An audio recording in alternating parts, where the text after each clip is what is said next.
Where do birds come from? And who were their ancestors? For a long time, these questions have remained unanswered. Their family tree stopped abruptly at the oldest known species, a fossil found in 19th century Germany, Archaeopteryx, whose name comes from the Greek for ancient wing. But since 1996, thousands of animals unearthed in China have shed new light on the origin of birds.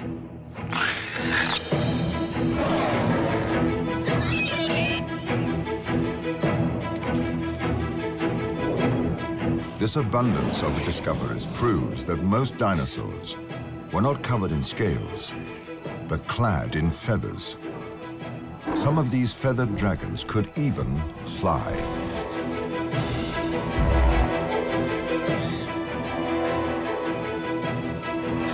The extent of the Asian jigsaw puzzle is so vast that it ties modern-day birds to remarkable distant cousins and suggests a multitude of relatives.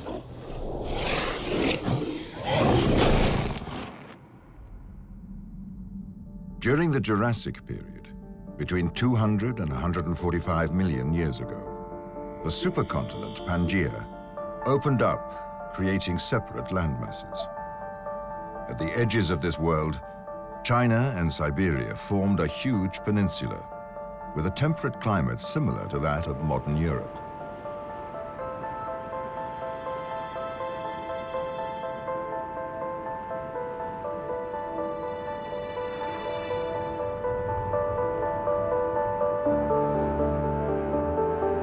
The breakup of the continents was accompanied by volcanic eruptions, particularly in China. A paradise in waiting, inhabited by strange creatures, like Anchiornis.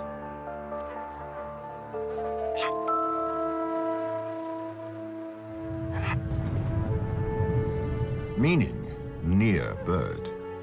This little dinosaur is completely covered in feathers.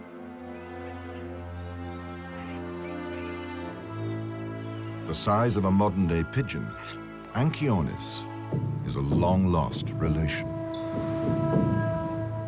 The descendants of this lightweight dinosaur survived better than other large theropods, a group that includes all carnivorous dinosaurs.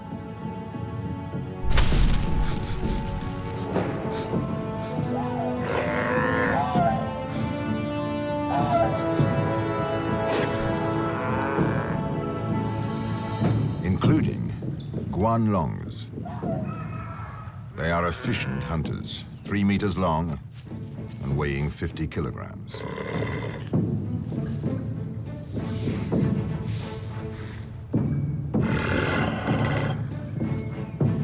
To escape, Anchiornis was capable of short gliding flights, while its pursuer was firmly stuck on the ground.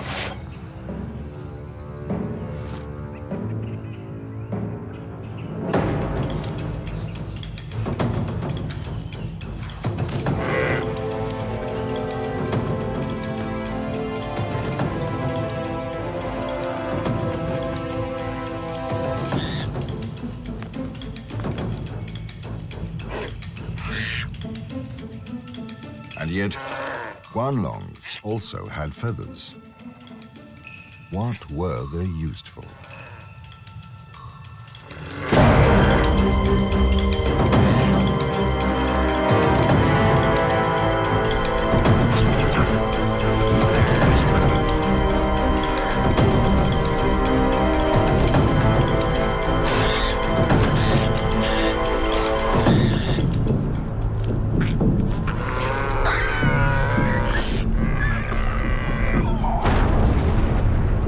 Erupting volcanoes spewing fine ash and noxious gases froze a moment of Jurassic life for eternity, helping us answer some of these questions.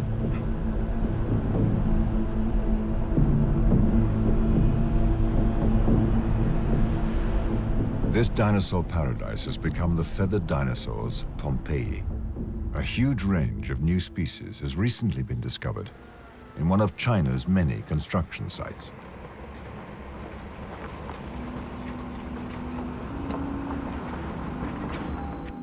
Over the last 2 decades, in the Liaoning region, paleontologists have collected thousands of specimens, hidden for millions of years.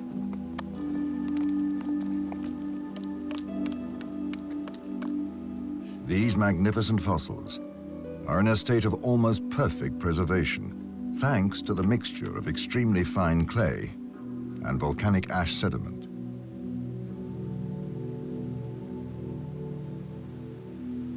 And those volcanic eruptions killed the animal directly and they buried their body. So that's why we have so beautiful skeleton and including soft tissue preserved. So that's why we come here. Paleontologist Xu Xing and his colleagues from around the world can trace the chaotic history of flight and feathers in these rocks. The feather preservation is really amazing. Like detectives, they examine the clues to understand what feathers were used for.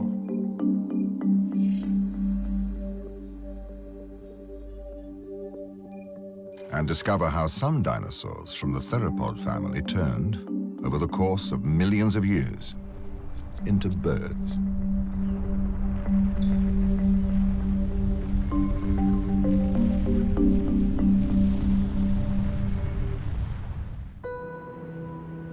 The first piece of evidence in their inquiry was discovered at the end of the 19th century in Germany. Towards the end of the Jurassic period, Europe was partly submerged under a shallow body of water called the Tethys Sea.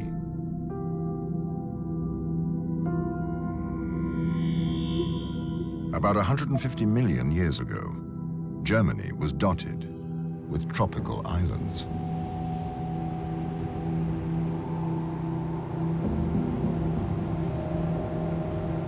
Pterosaurs, the first flying vertebrates, have dominated the skies for 80 million years.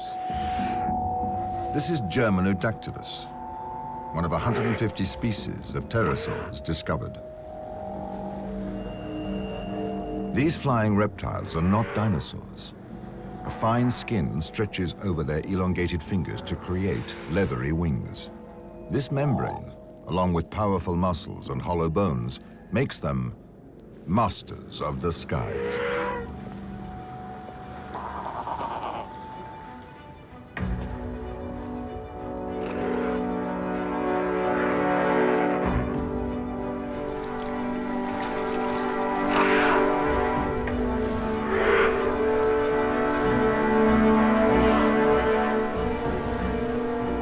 But the pterosaur's aerial supremacy is about to be challenged by the very first birds, such as Archaeopteryx.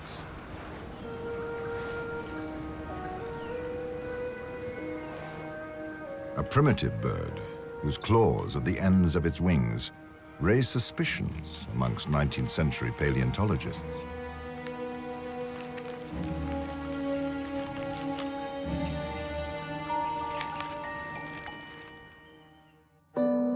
Its fossils were found around the modern German town of Solnhofen, a tropical archipelago during the late Jurassic period. Some islands harbored salty lagoons where dying animals avoided scavengers, and were buried by soft mud that preserved them in minute detail.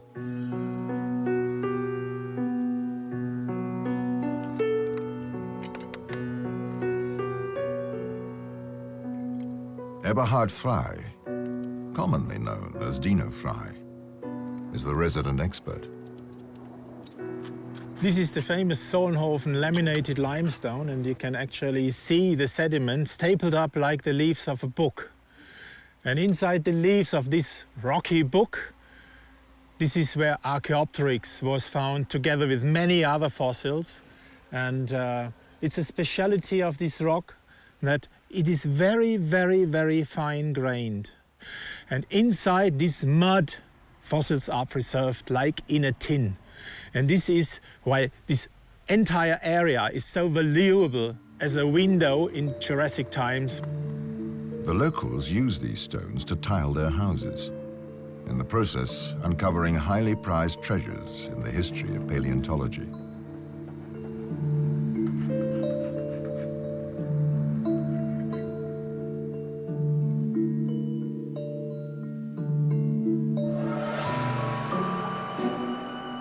In 1868, faced with the Archaeopteryx, British biologist Thomas Henry Huxley asserted that this was a transitional fossil between reptiles and birds.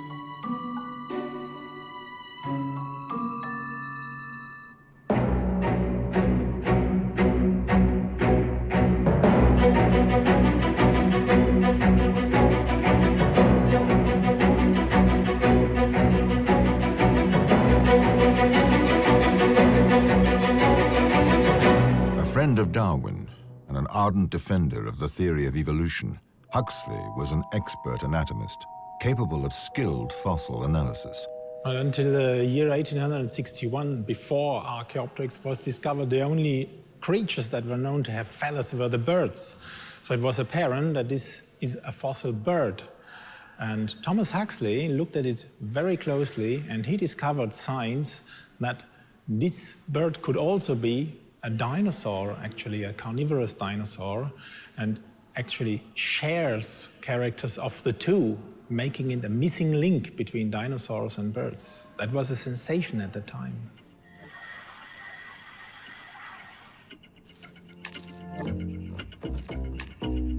The Darwinian idea of natural selection is therefore very recent.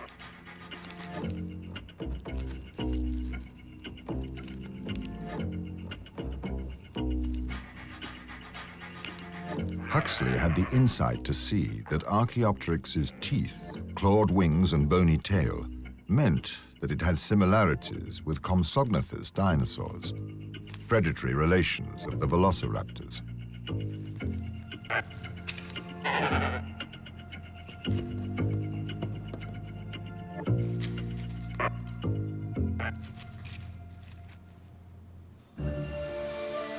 Archaeopteryx was certainly no acrobat, but it had feathers, and it could fly.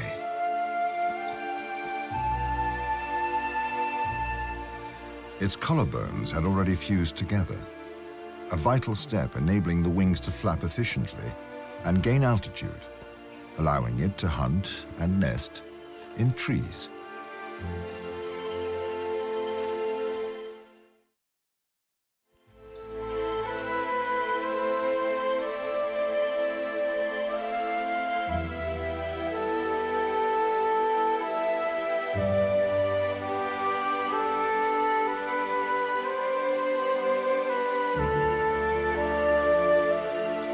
Throughout the 20th and 21st centuries, more Archaeopteryx fossils were unearthed in Germany.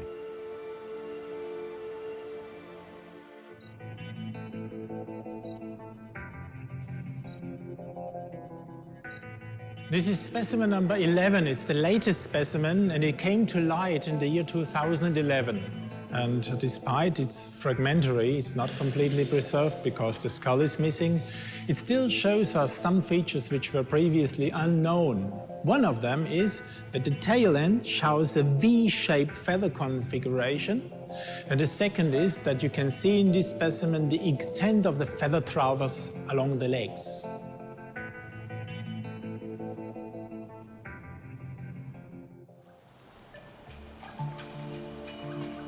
The feathers on its feet are intriguing, since modern birds no longer show this characteristic. Is this an exception? What is sure is that this feature has not been selected by evolution. Just like this giant marine reptile, a Leopleurodon.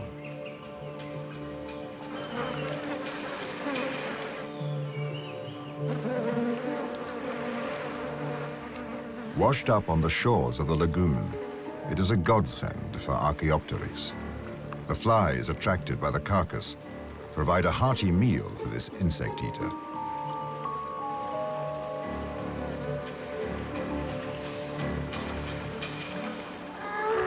But being out in the open is dangerous for Archaeopteryx. An opportunistic Germanodactylus sees the prospect of a protein-rich meal.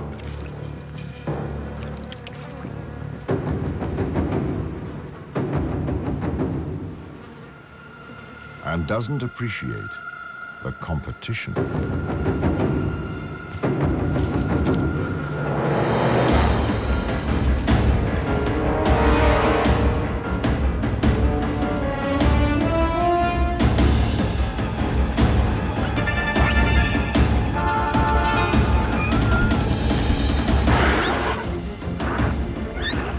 Once the mightiest creatures in the skies, pterosaurs became extinct by the end of the Cretaceous period, 65 million years ago, while Archaeopteryx's descendants grew in number. Bogged down at the bottom of the Solnhofen Lagoon, this remarkable fossil launched the debate on the relationship between birds and dinosaurs. But with insufficient proof, this theory was shelved for more than 100 years.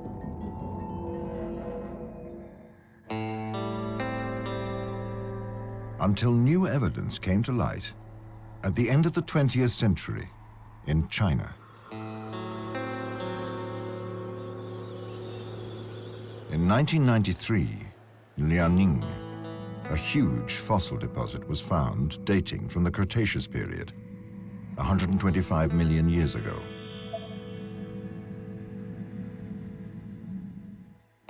This region, formerly known as Manchuria, comprises fertile farmland with fields of corn and pasture. Farmers were the first to uncover fossils inadvertently. In Sihetun, at the foot of a cliff fashioned by volcanic eruptions, layers of grey mud alternate with red ash.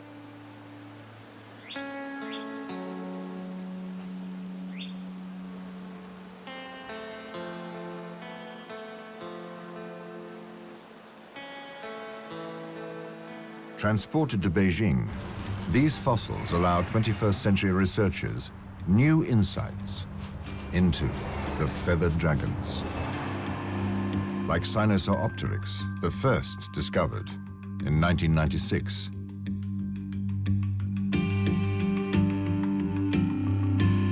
This specimen remains a source of fascination for one of China's most famous paleontologists, Xu Xing. I remember clearly at that time when this discovery was announced, everyone got so excited, we are kind of shocked by the beauty of the fossil. If you look at this specimen closely, you see the feathers cover the whole body, over the head, over the back, cover whole the tail, a little bit here also, limb. Basically, feathers are quite simple. They are more like your hair. Before this discovery, some paleontologists believe some bird-like dinosaurs should have feathers, but now we have real evidence, so that's totally different. The discovery of this feather-covered fossil was astounding. For the first time, they had found a dinosaur with avian characteristics, proof that they were part of the same lineage.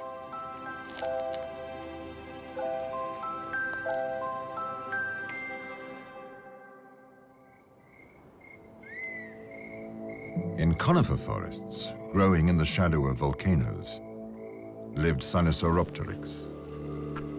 It belonged to a group of carnivorous dinosaurs called theropods.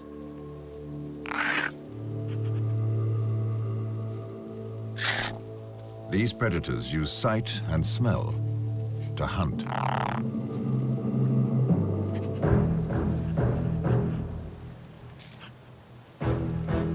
One of its favorite victims is Zangiotherium, one of the first mammals.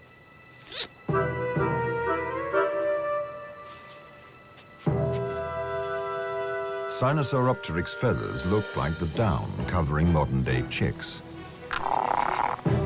They are so different from bird feathers that for a long time, skeptics dismissed them as mere hairs.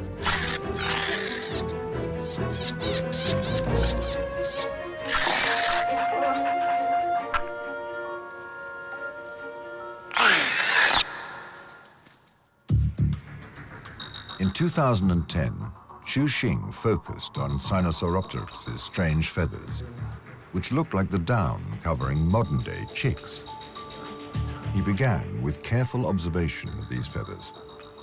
By taking a sample and putting it under the microscope, scientists discovered fossilized pigments.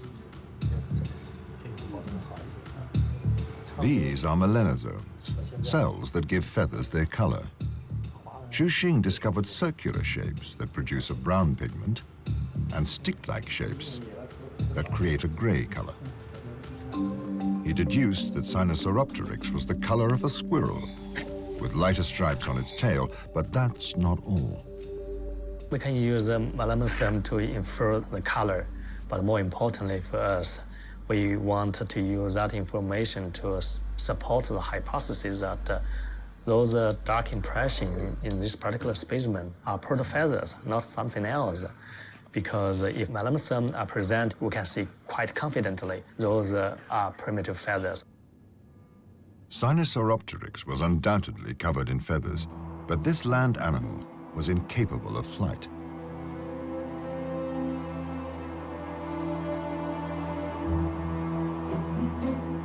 So what use was this dino fuzz? Did it protect this warm-blooded animal from the cold? Possibly. But this theory is not easy to prove.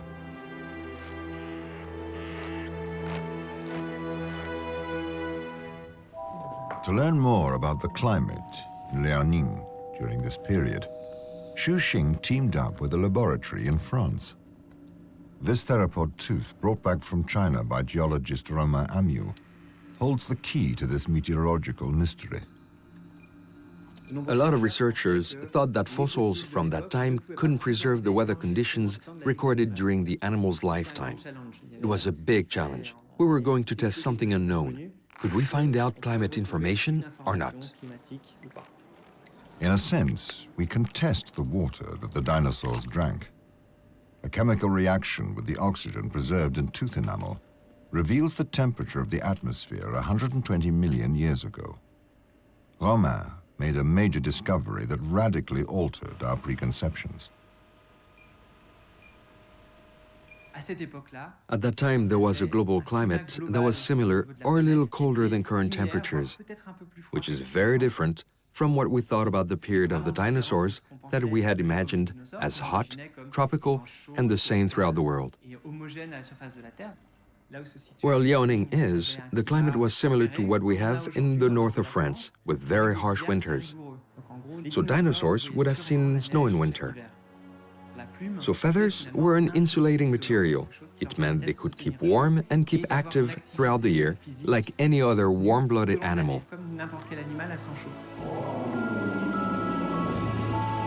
Coincidentally, just as Romain published his research, the discovery of large-sized dinosaurs confirmed his work.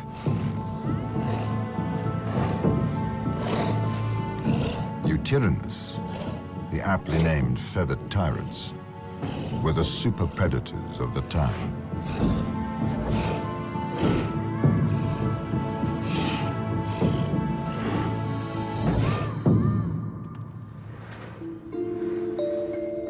Due to their large size, the remains of T-Rex's cousins are kept in a warehouse in a suburb of Beijing.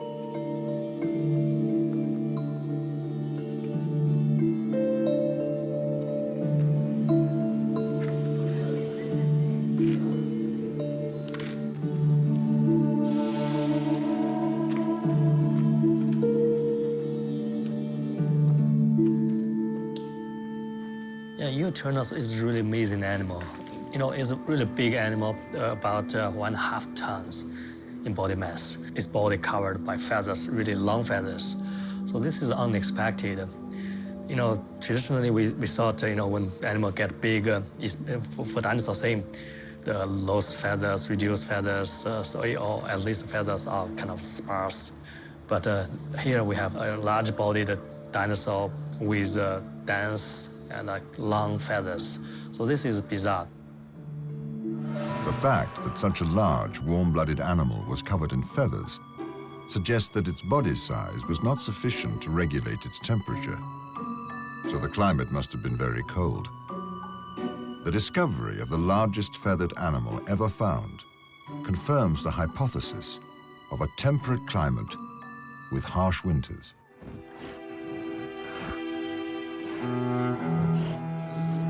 It proves that the theropod dinosaurs of Liaoning wandered into the winter snow 125 million years ago, and that the feathers of the little Sinosauropteryx and the huge Eutyrannus protected them from cold temperatures in this region of the northern hemisphere.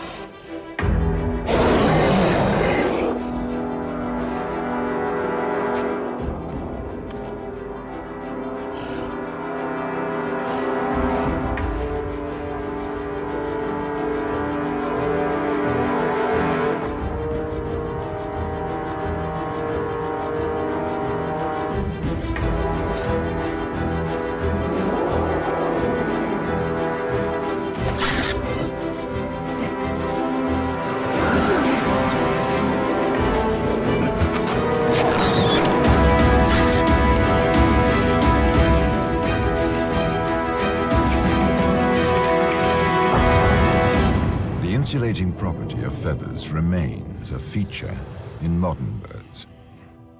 But it is not sufficient to explain how surface-dwelling dinosaurs evolved over millions of years to become birds. Among the theropods living in Liaoning, was there only one type of feather? And at what stage did dinosaurs begin to fly? Over time, Chinese paleontologists have unearthed many feathered creatures. On some fossils, like the Cordipteryx discovered in 1998, Xu Xing found feathers that were not just simple filaments. With its large feet, it looks much like an ostrich. In this fossil, there are some really beautiful feather impression. Here you see two hands of this animal, and here is the middle finger, and you see feathers attached to the finger, this surface, and they go this way, so it's quite a big feathers.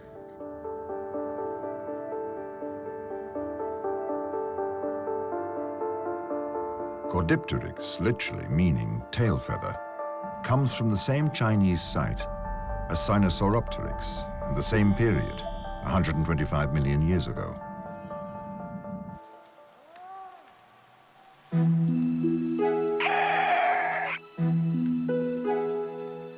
Scientists imagine that these chicks were imprinted on their mothers, just like modern birds, and followed them everywhere, more or less.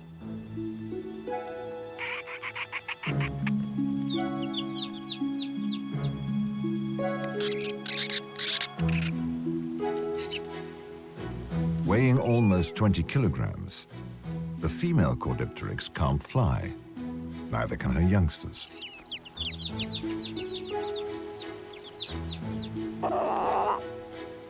So why do these animals have long feathers? Could they serve a purpose other than warmth?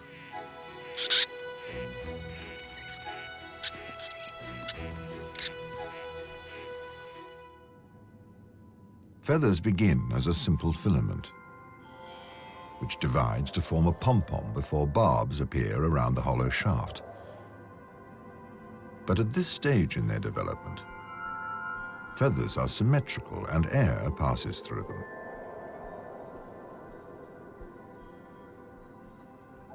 So it is not flying animal, it's fast-running animal living on the ground. So what's the function? Apparently those feathers are not used for flight. So the other possibility most people believe is display. Just like many birds, the males and females were physically very different. Paleontologists believe that the male Cordipteryx displayed his shimmering feathers in order to attract females.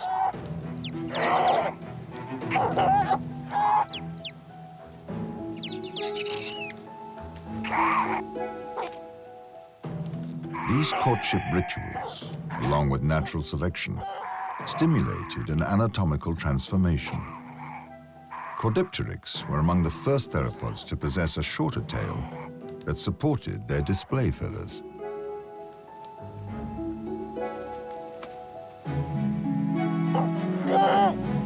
In order to fly, they were still missing a fundamental element: flight feathers.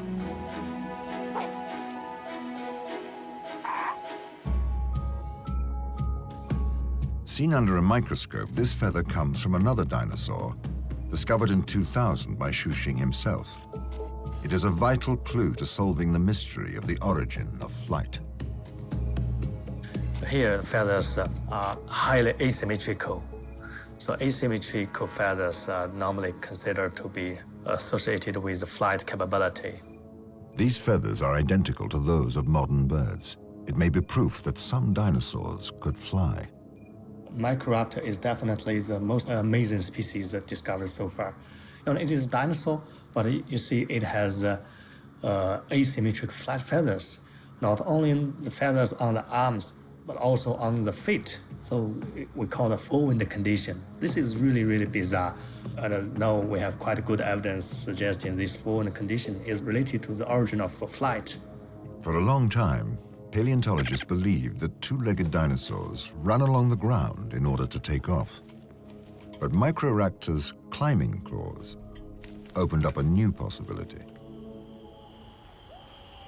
125 million years ago, in the part of China that Microaptor called home, the ground was fertilized by volcanic ash that encouraged the growth of lush vegetation. Tall trees add a vertical dimension to the landscape, and the Microaptor, meaning small thief, takes advantage of them.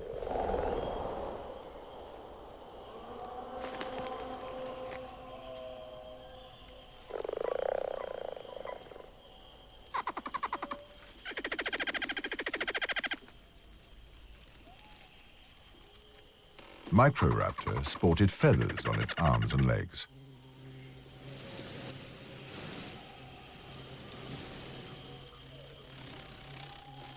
With its four wings, it was probably the world's first base jumper.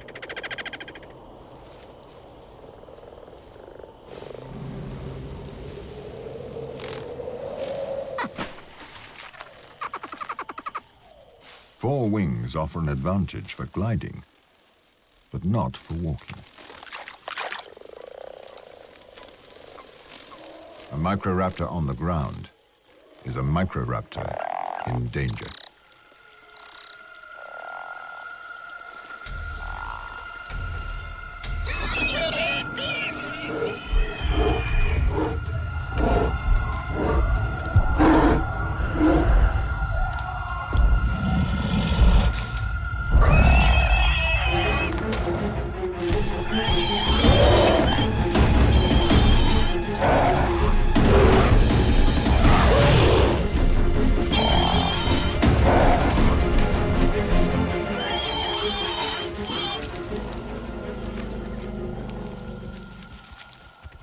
According to Xuxing, tree-dwelling feathered dinosaurs like these would evolve to become birds.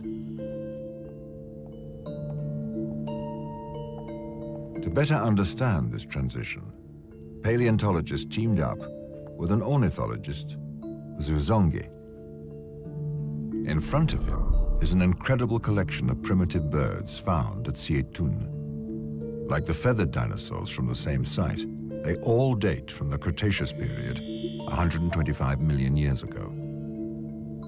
I think there are over 500 specimens of Confuciusornis are collected in this museum alone. I think this is the largest collection of Confuciusornis in the whole world.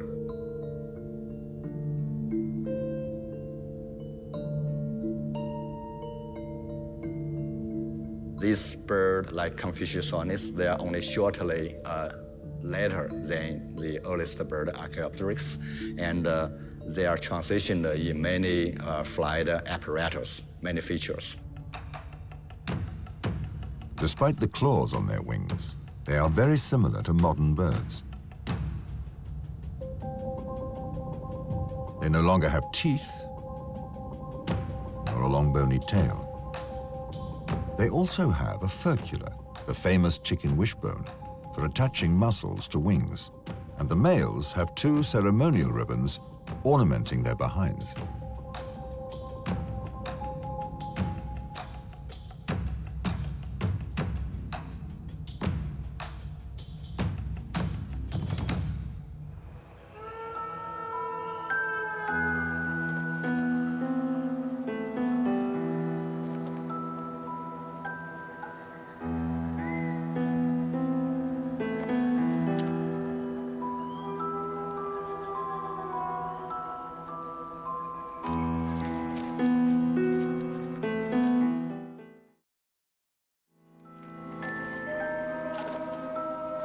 This sexual variation is similar to that of the feathered dinosaur, Cordipteryx. Like him, the male has long feathers that he uses to lure the ladies.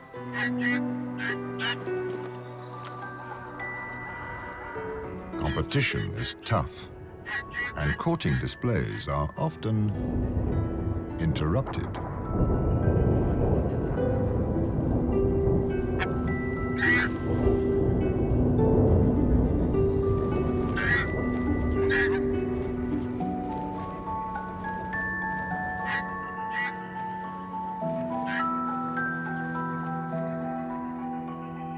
Also, you can see the bird start climbing the trunk with very big claws in the wing.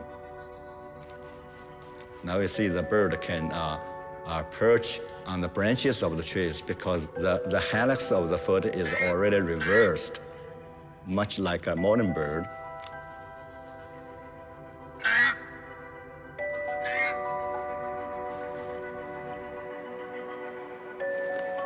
Confucius ornis's narrow feathers were not well adapted to gliding, but would have allowed it to fly by flapping its wings, albeit clumsily. But natural selection is at work, retaining only the most adept genes.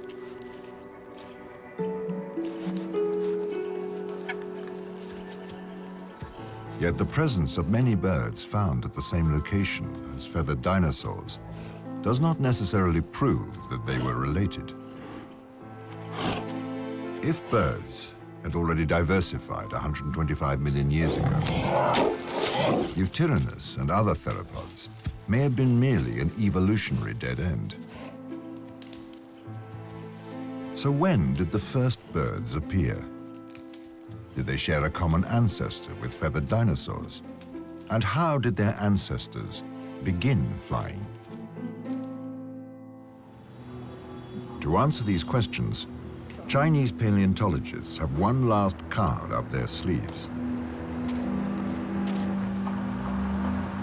West of Liaoning, a new fossil bed was revealed during the construction of a motorway. In 2009, a finely preserved Anchiornis, dating from the Jurassic period, was found near here. It was to become a crucial piece in Shuxing's puzzle. This site is very important for, at least for one reason. We know that Archaeopteryx, the earliest known bird, is from about 145 million years ago. But most other feathered dinosaurs are, from early Cretaceous or even later.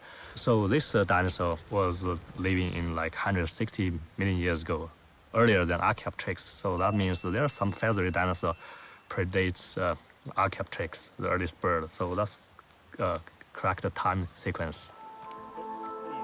This new fossil puts an end to the debate. Feathered dinosaurs are undoubtedly older than the first birds. Today, Shuxing discovers a fish, confirmation that Anchiornis lived in a rich ecosystem. This little four-winged theropod must have been a victim to giant predators.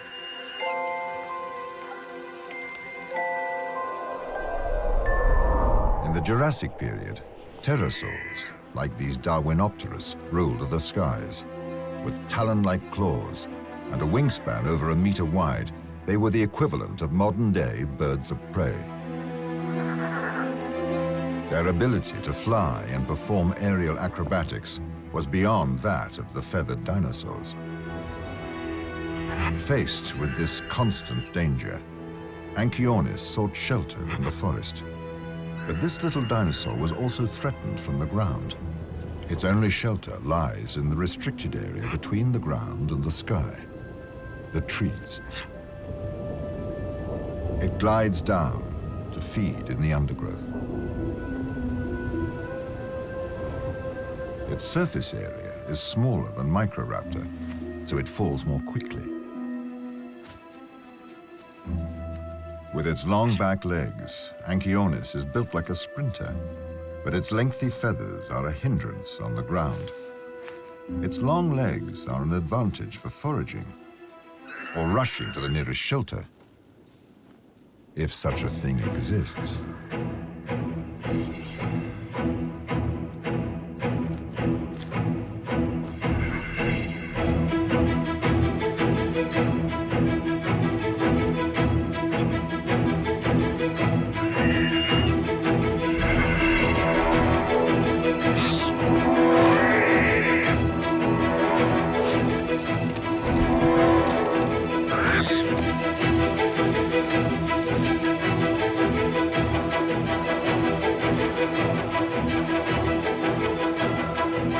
Clumsy, Anchiornis showed that dinosaurs attempted to fly from trees using 4 wings. On this rare fossil, the rear leg feathers are visible to the naked eye.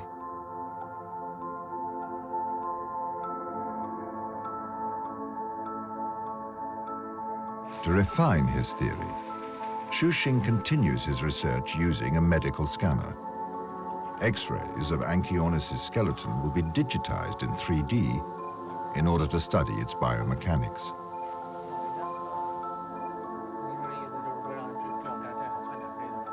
But honestly, there are some debates how exactly those animals use their leg wings. Some people believe the leg wings are not really related to flight. Maybe it's a display structure. If we look at other dinosaurs, their leg normally is underneath the body. They have sort of like fully erect posture. One possibility may be Anchiornis can project its leg slightly laterally. To compensate for the lack of a wishbone, Anchiornis used its rear leg feathers to improve its gliding ability. The discovery of Anchiornis proves that dinosaur flight was a result of trial and error in the evolution of anatomy and feathers.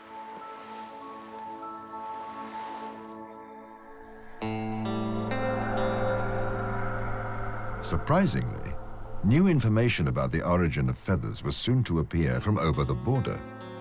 In Siberia, in the summer of 2013, the first Russian feathered fossils made their appearance.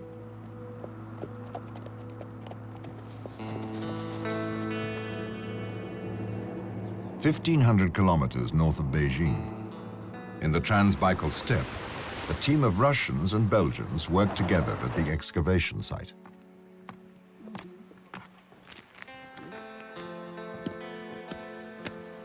When local geologists found the first bones, they invited paleontologist Pascal Godefroy from the Royal Institute of Belgium to take part in this revolutionary discovery.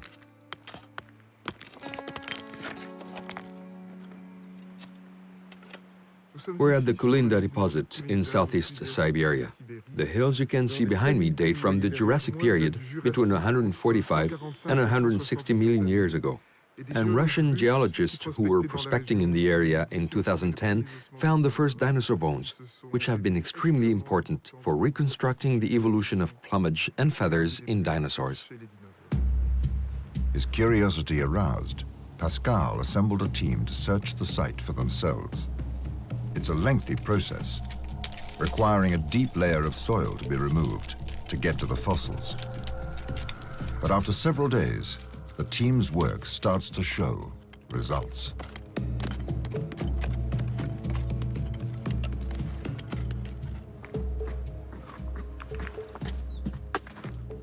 Look at that. That's quite a big deal. Just there at the edge. Oh, wow. That's one. So here, at the edge of the plate, you can see very fine little filaments. And these are feathers, dinosaur feathers. You can see that the filaments converge towards the base. So these are composite feathers. It's a primitive kind of down that we find on some primitive dinosaurs. Compared to the impressive Chinese discoveries, these fossils may seem a little underwhelming. But the paleontologists are thrilled to discover a completely new animal species.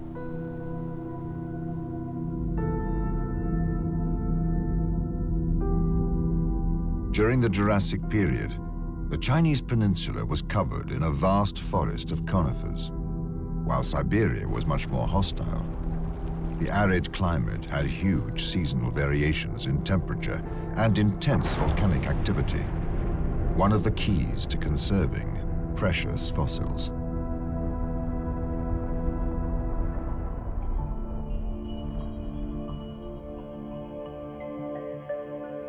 Only fragments of skeletons are found at Kolinda.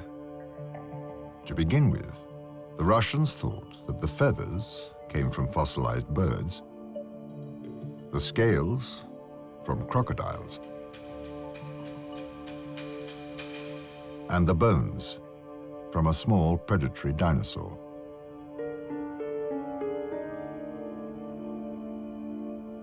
But Pascal was not convinced by this hypothesis. In 2014, he reanalyzed all the fossils and suggested an entirely different explanation. It's a bit like going into a cemetery and gathering up loose bones. You'll have small tibias, large tibias, little femurs, and big femurs. But they all have the same morphology, so we can tell they all come from the same type of dinosaur that we called Colindadramius. Because of the large number of disconnected bones that we found at Kolinda, we now know that Colindadramius was a small, herbivore dinosaur that was fast, slender, and agile. This is the first ever feathered herbivore dinosaur to be discovered, a separate branch of the dinosaur family tree from the carnivorous theropods.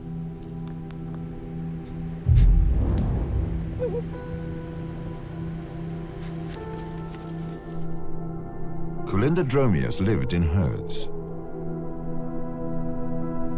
Just like wildebeest migrations in Africa, large predators, such as Sinraptor, must have closely followed the movements of these dinosaurs.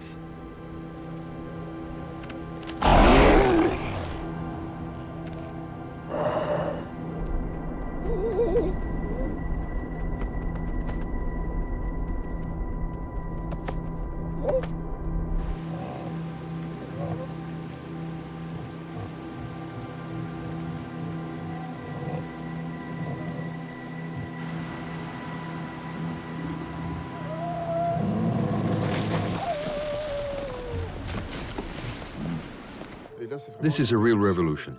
What it means is that all dinosaurs could potentially have had feathers. Feathers would have appeared on an ancestor that was common to both groups.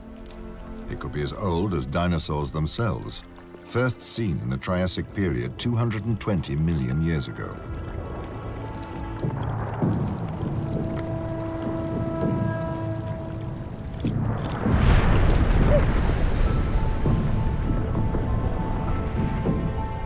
The misfortunes of this group of herbivores have led paleontologists to the origins of feathers.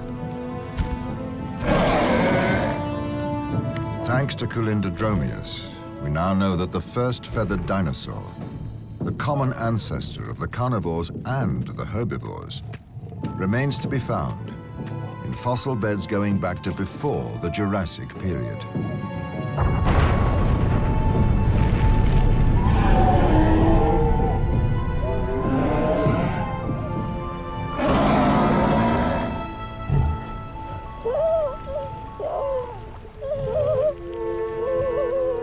But who knows what other secrets could be found in Siberia?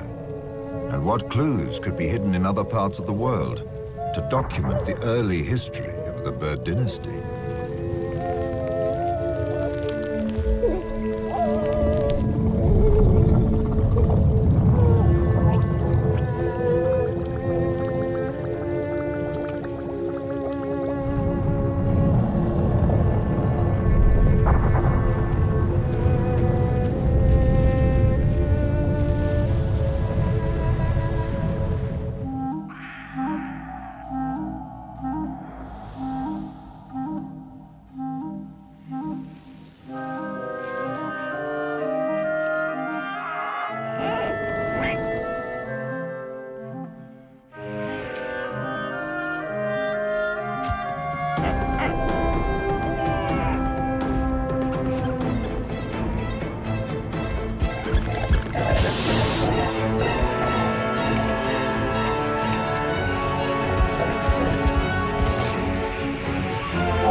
To study the mammals that lived during the age of the dinosaurs, paleontologists were dependent for a long time on tiny fragments of fossils.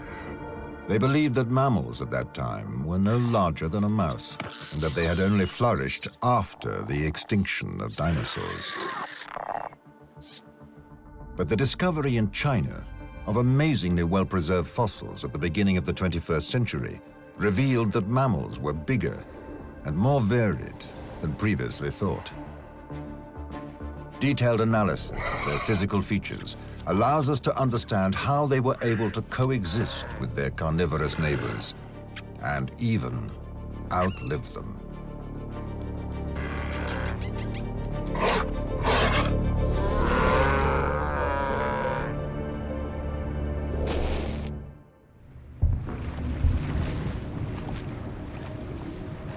The fossils of these amazing mammals were found in the volcanic region of Liaoning, northeast of Beijing.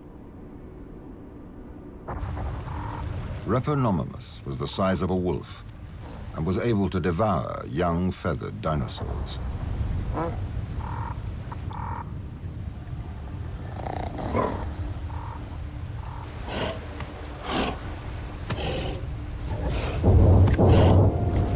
They must have been victim to large predators, like these Tyrannosaurus. They are much bigger than all previously known mammals.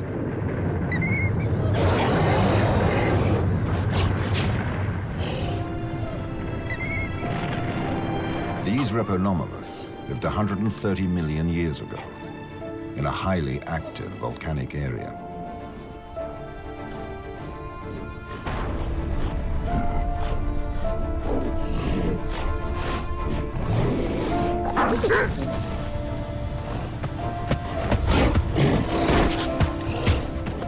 Preserved in fine volcanic ash, their skeletons have survived the ages.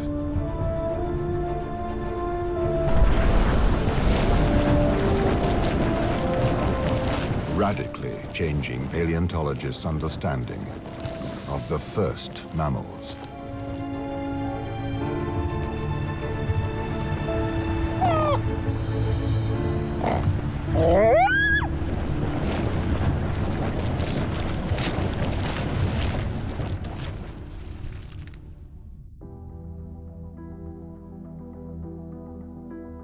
These fossil mammals are certainly related to our own evolutionary history in the sense that we ourselves are mammals.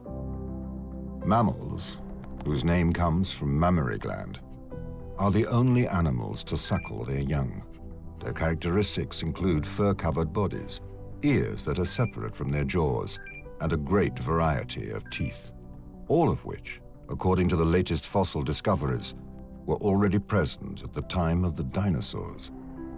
And what we see is that they go from having teeth with a few cusps on them to having teeth that have many different cusps or tools, such that they were able to survive the mass extinction that killed off dinosaurs. The fossils discovered at the beginning of the 21st century show that the first modern mammals appeared 125 million years ago. But genetic analysis indicates that they may go back even further. Until the discovery of new evidence, controversy rages between geneticists and paleontologists. It all began 250 million years ago, at the beginning of the Triassic period, during a time when the world was extremely hot.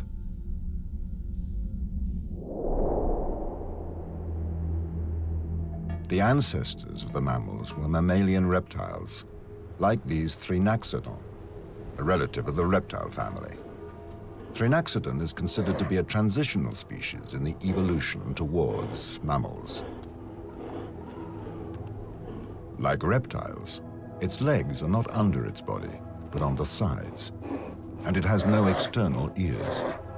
But like mammals, it has several different kinds of teeth, and its body is covered with fur. To escape the heat, it dug burrows along the banks of rivers, which is where it was fossilized. New X-ray technology at the synchrotron radiation facility in France enables scientists to analyze this South African burrow discovered in the 19th century.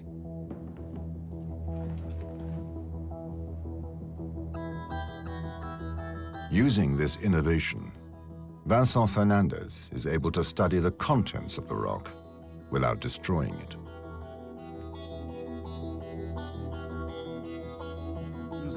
We discovered this burrow on a site where a road was under construction, and amidst all the burrows we discovered in this small quarry, this one had small bones in it, which gave us the idea of extracting it completely and studying it here at the synchrotron in Grenoble. This tunnel was buried 250 million years ago, at a pivotal moment in the Triassic period, when 70% of the planet's terrestrial species disappeared.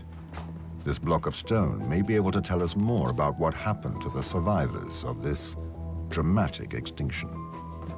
The best way to find out which animal used which burrow is to find the animal directly inside the burrow, and to find this animal, rather than clearing the rock by hand, we will use X-rays to study the animal inside the fossilized burrow. 100 billion times more powerful than hospital X-rays, the synchrotron is able to distinguish the difference in density between fossilized bones and the rock itself.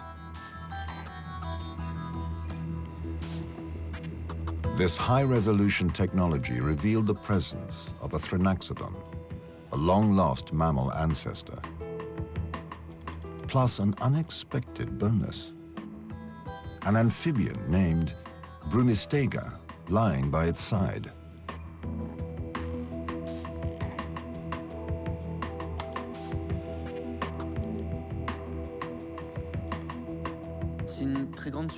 This is a very big surprise because, first of all, we did not expect that, but mostly it's very rare because animals don't usually share the same burrow, especially with animals that are the same size and have the same diet. Just as some mammals hibernate to protect themselves from the cold, this Trinaxodon burrows underground and estivates to avoid the heat.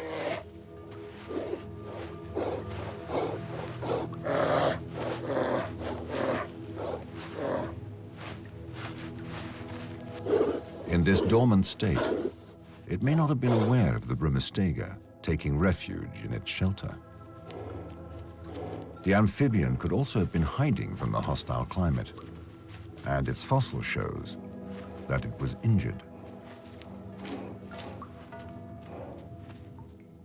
We discovered that the Brumistega was wounded. It had a series of 7 broken ribs that were healing. We know that because it has small bone growths around the fractures, so we see the healing process. We know it was probably injured for several weeks. This discovery revealed that mammals' ancestors had developed the ability to enter into a state of torpor. One wounded, the other asleep. Both animals would have been taken by surprise by the rising waters.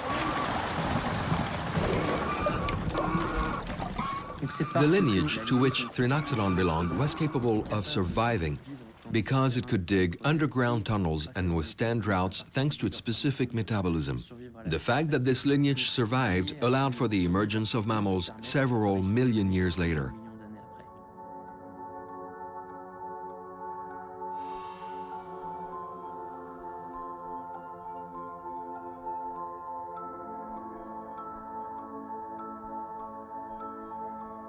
Vincent and his South African colleagues are now searching for new burrows to scan, hoping to solve other mysteries.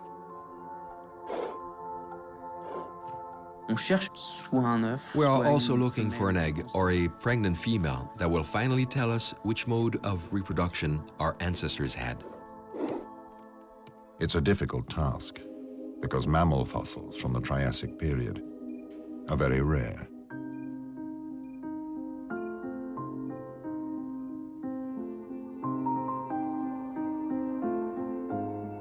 Until the late 20th century, the only remains we had of the first mammals were their teeth, like these tiny specimens that are preserved at the National Museum of Natural History in Paris. Mammal specialist Emmanuel Guebron remembers his early years as a paleontologist.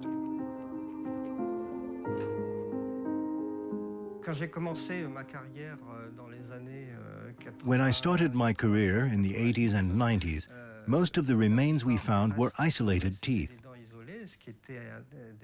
We dreamt of finding not only jaws, but complete skulls.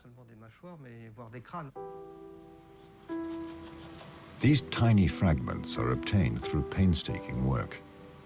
Paleontologists must sieve several tons of sediment to uncover just a few of these mammalian teeth.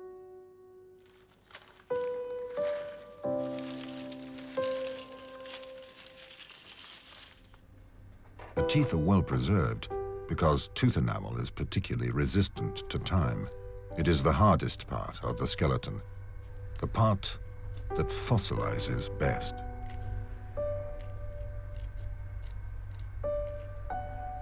The interesting thing about these collections of isolated mammal teeth is their small size.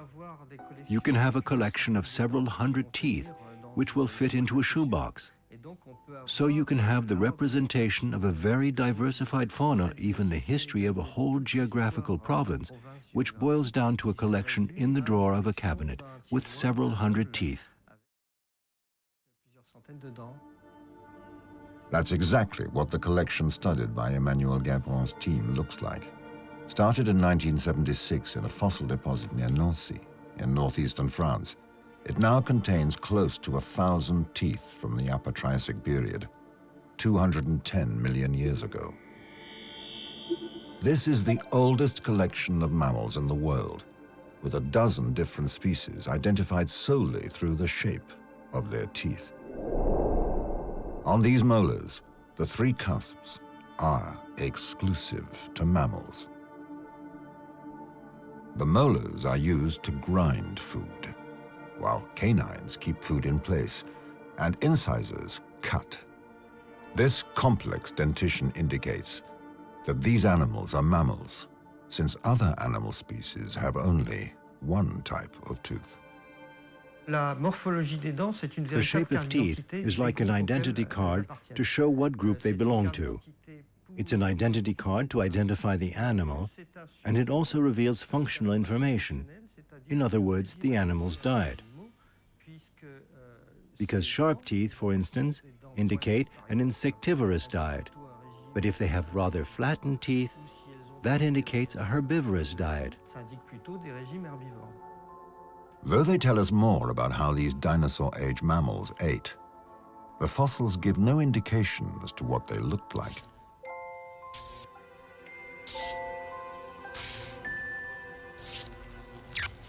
However, a tiny clue, discovered in France in 2008, reveals more about the skin of these extinct animals. This abandoned quarry is located near the town of Archaeopteryx on the west coast of France. On this sand excavation site, two paleontologists from the University of Rennes take advantage of the exposed walls to come and collect fossils. This geological layer dates from the Cretaceous period, 100 million years ago. At the time, it was covered by a forest of conifers and ginkgo trees, whose remains have been uncovered by Romain Voulot and Didier Néraudot. Look at this. This leaf has been in clay for the past 100 million years. Comes off, and if I blow on it, I can bend it, which shows that it's still flexible. Apart from its change in color, the passage of millions of years doesn't seem to have altered this leaf significantly. The paleontologists are searching for another treasure in this petrified forest. Occasionally, bits of animals become trapped in the resin from conifer trees. When the resin fossilizes, it becomes amber.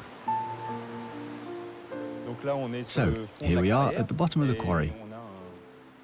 Water has poured down and created an interesting little outcrop, because you can see the different layers.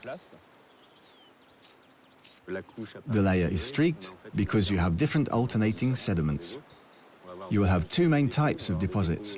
You find sand deposits, white, ochre and red, and then another deposit from an accumulation of coal, which forms these small black veins. So here you can see sand alternating with clay beds that contain plant debris and small pieces of amber, which is what we're looking for in particular.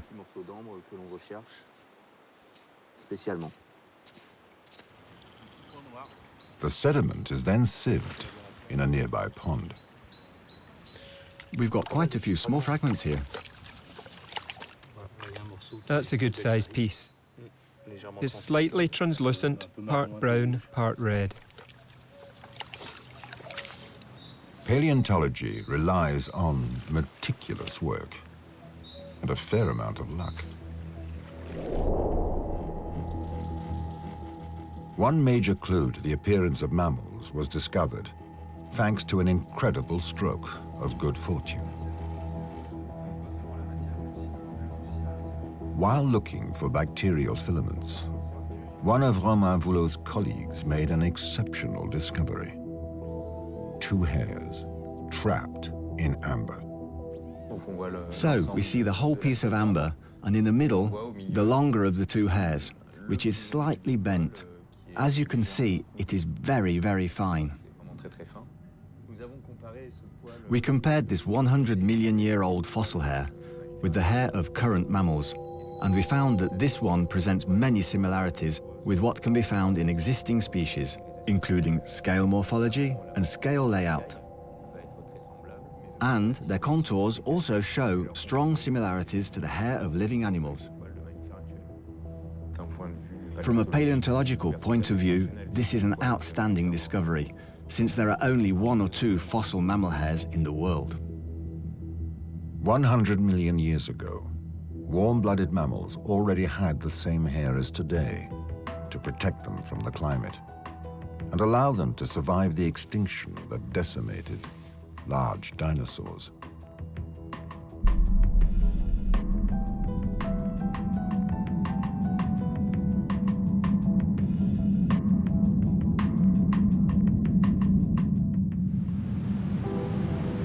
In China, at the beginning of the 21st century, new clues to the physical appearance of mammals were unearthed.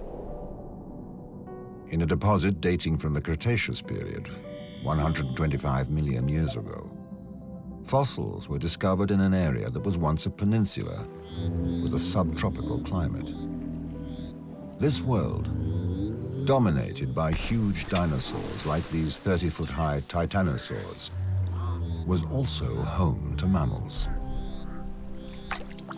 Like this Eomaya scansoria, literally, ancient mother that can climb. Preyed upon by feathered dinosaurs like this Zenwan long, Eomaya was the oldest known mammal ancestor when it was discovered in 2002.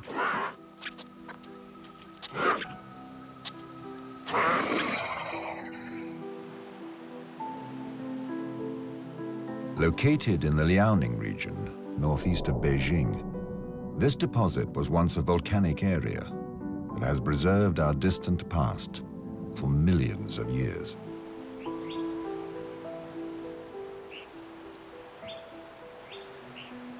Xie Luo, an American paleontologist of Chinese origin, is at the Siheitun Cliff, where many long-lost fossils have emerged. This Yishan Formation is lake deposits, and it trapped all variety of fossil vertebrates. Most famous of all are feathered dinosaurs, but very important for understanding our own human beings' early evolutionary history are these Cretaceous mammals. 125 million years ago, multiple volcanic eruptions created a series of sedimentary layers. Pockets of red ash flattened the mammals into the gray mud, like a printing press.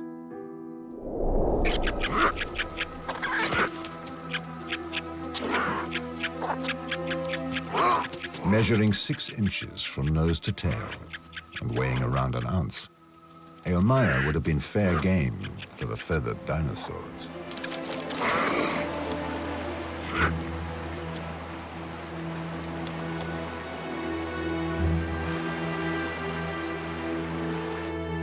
The fossil mammals are preserved very well because they lived nearby shallow water lake. The sediments accumulated fairly slow, and also there are occasional volcanic eruptions, so the hot volcanic ash helped to trap these fossil mammals in the sediments, and that is why they are preserved so well, therefore gave us this beautiful fossil to study. At the Natural History Museum of Beijing, Xie Luo studies fossils of the Eomaya Scansauria group, placental mammals whose fetuses are sustained in the uterus by a placenta, just like humans.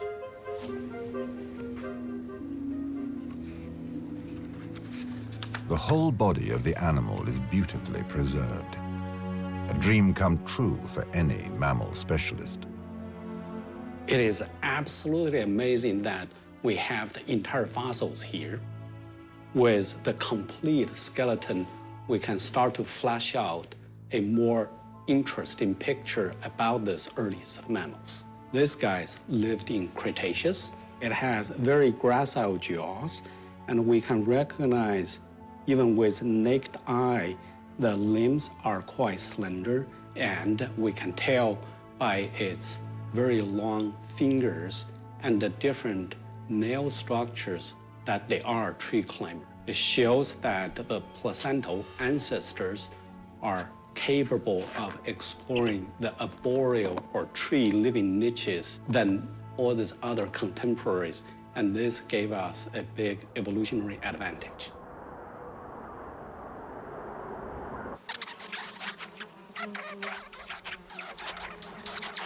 Eomaya left its young high up out of reach of dinosaurs that sometimes slept on the ground. These very first mammals would have to leave their shelter in order to drink.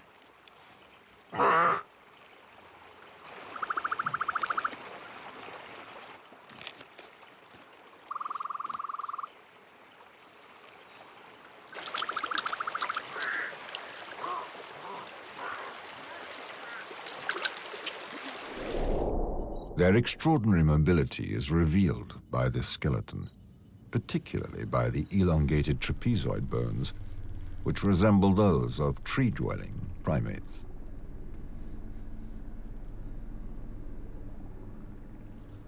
It is really by studying the ankle joint, we are able to recognize great many features to place this particular fossil on the line that eventually gave rise to modern placentals.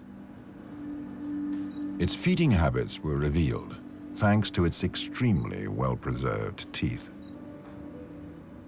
You can tell that these mammals have a very sharp cusp in the front, and in the lower teeth, generally there were a series of very sharp triangles, and those are very effective for cutting the skeletons of insects and also slice off the flesh of worms.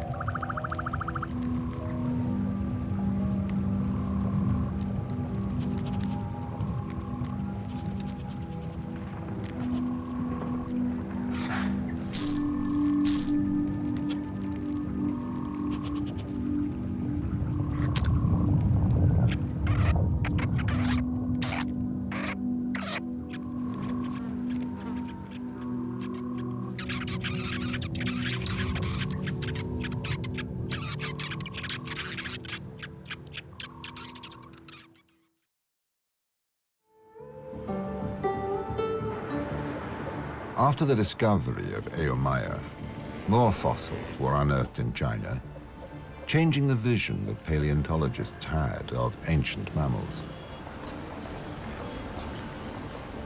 Countless wonders are kept at the Institute of Vertebrate Paleontology in Beijing. Among them is a Repenomamus with a complete and unusually large skeleton.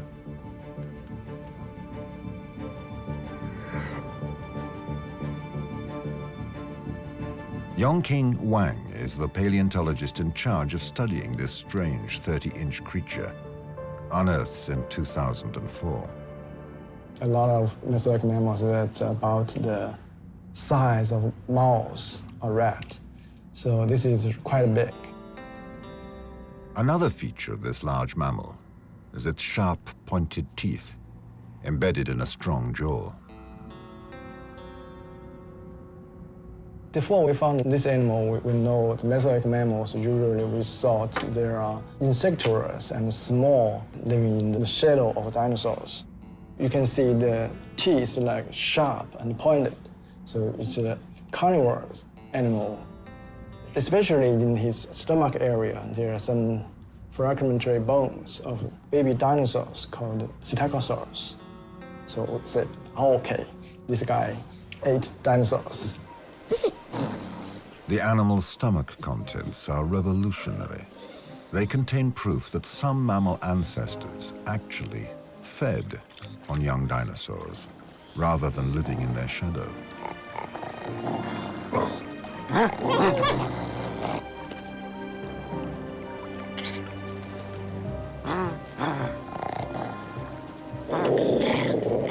Paleontologists do not know exactly how they hunted.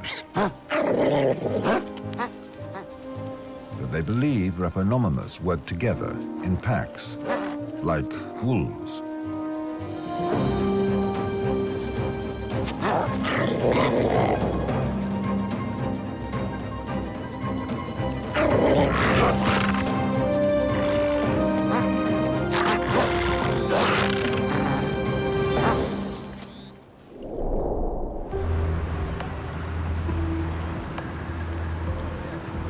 The Beijing collection has many surprises in store for scientists. Discovered in 2006, Volaticotherium has an unusual feature. A large fold of skin connecting its upper and lower limbs.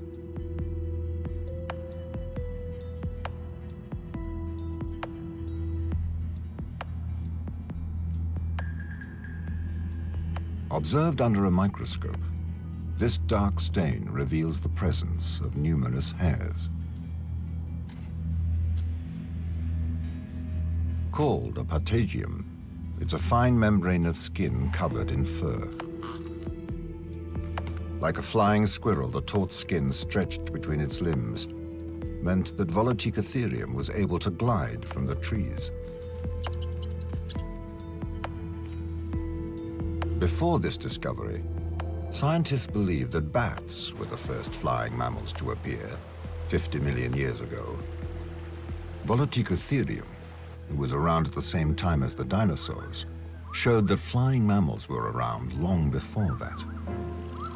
This nocturnal hunter waited for dusk to start searching for its prey.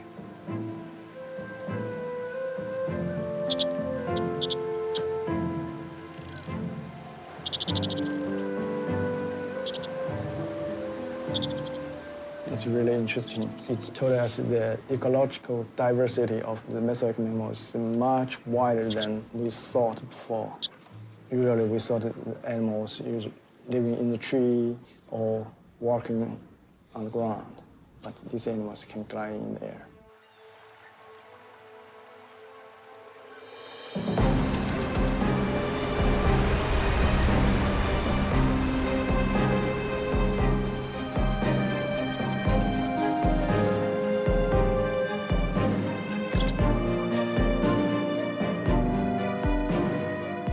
This flying animal confirms that mammals had adapted to different environments long before the extinction of dinosaurs. Despite the discovery of these fossils in China, one question still troubled the scientific community during the early 21st century. When did placental mammals first appear? Geneticists and paleontologists thrashed out their opposing views in scientific journals. In the German town of Oldenburg, a team of researchers hunts down the genes of modern mammals in order to construct their family tree.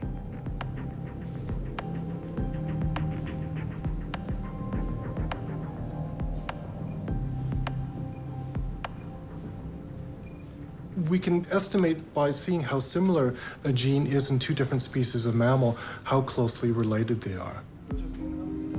Olaf Beninde Emmons is the author of a 2007 study which analyzed the genes of 99% of animals living today.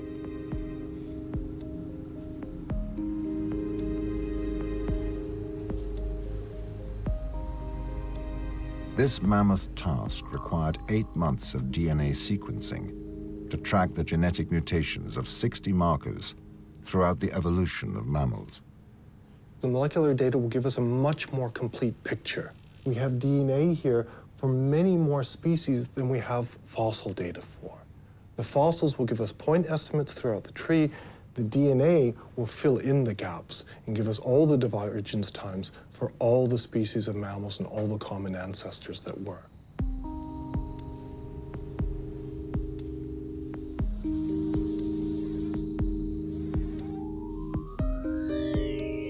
This method, called the molecular clock, shows that placental mammals separated from marsupials 160 million years ago during the Jurassic period.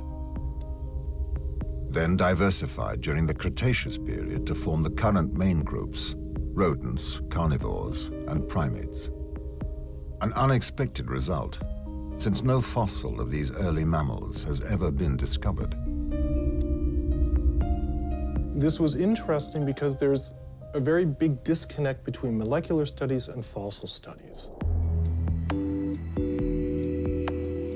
In Pittsburgh, on the other side of the Atlantic, another study offered very different results.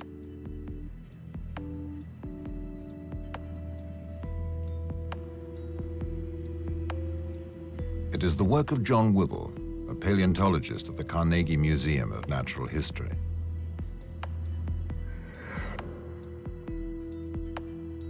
Its starting point was the discovery of a skull found in a 75-million-year-old deposit in Mongolia.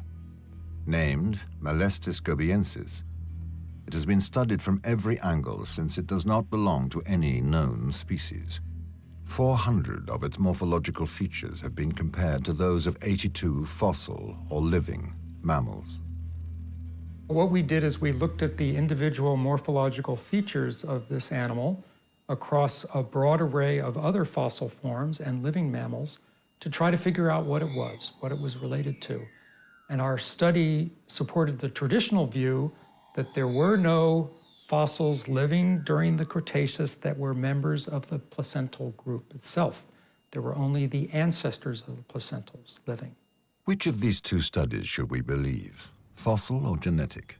The molecular studies all tend to say that the crown group orders, rodents, primates, carnivores, bats, They all have their origins in the Cretaceous when the dinosaurs were still alive. The problem is there's absolutely no fossil evidence supporting this. Many of these modern groups, according to the molecular clock analyses, actually they should be present in the Cretaceous record. We can't find them. There's no doubt that there were placental mammals in the Cretaceous. What's debated is what kind of placental mammals they are. And it's a question of who's right at the moment. To achieve the most complete mammal family tree, both types of data will need to be refined, defining the pace of genetic mutations on one hand, and seeking fossil beds on the other, since new fossils would confirm the geneticist's hypothesis. In the meantime, paleontologists are also trying to understand how these early mammals protected themselves from dinosaurs.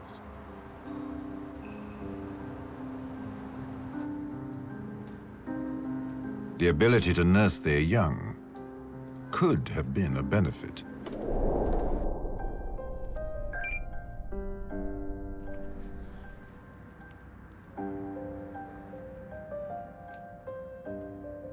If we want to understand how modern theorians come from, we need to look at modern theorians' distant relatives. Zangiotherium is a mammal that is even more ancient than placental mammals. This extremely well-preserved fossil was discovered in China in 1997. We can be relatively sure it is a mammal because it had fur, and associated with fur would be a whole series of reproductive features. And so we know that it must have nursed its fetuses, but we don't know if the fetuses was born either in an egg or a live fetus. Lactation offers an advantage when food is scarce, since the young continue to be fed thanks to their mother's body reserves. Lactation first appeared in the form of hundreds of milk-producing glands on the abdomen. Just like modern platypuses, the young would lick the thick milk from their mother's hair.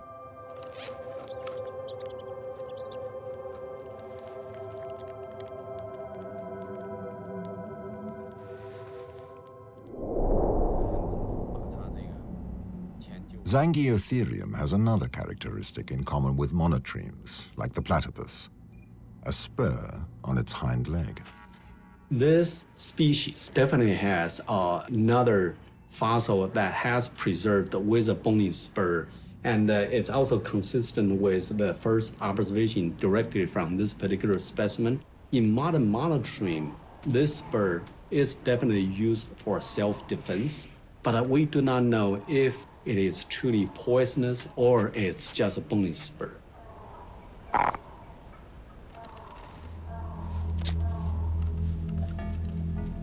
Snakes have fangs.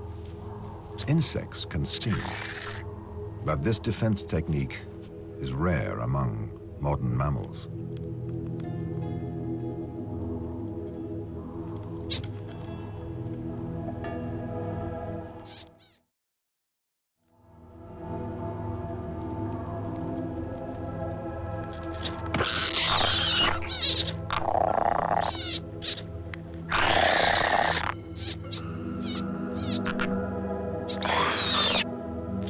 Located on the male's hind legs, this spur may have released a venom capable of paralyzing their foes.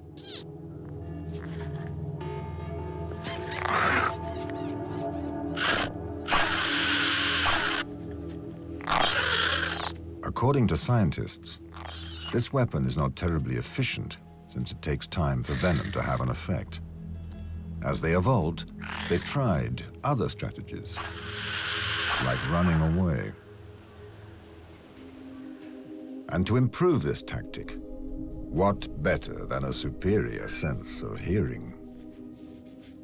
The evolution of ear bones was a key advantage for primitive mammals.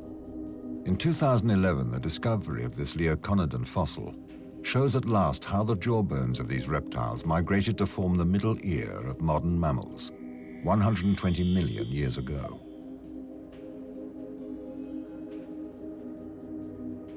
This specimen is the most complete mammal we have ever found in Western Liaoning.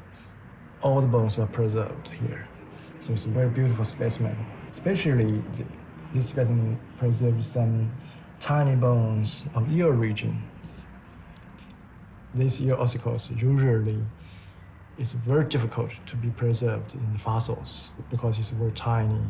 More important, it is a transitional stage of the mammalian middle ear evolution. In ancient mammals, the lower jaw was linked to the skull by an elongated bone. In Liaoconodon, this evolved to begin forming the ear bones. The hammer, anvil, and tympanic ring became completely detached in modern mammals to form the inner ear.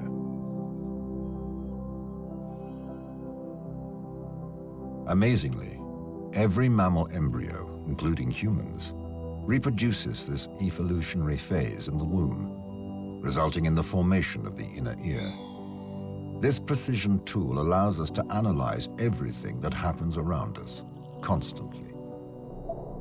Yes, you can hear the dangers earlier than the other kind of animals, so helps them to escape from the predator. The mystery of the inner ear bones, a link with our reptilian past, is cleared up thanks to this new fossil.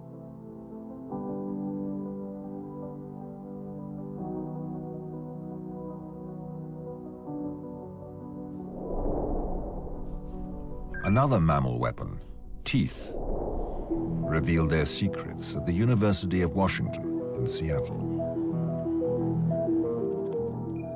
This is where Gregory Wilson uses state-of-the-art technology to analyze the teeth of Multituberculates, mammal species that became extinct 34 million years ago. We found some really exciting results, actually.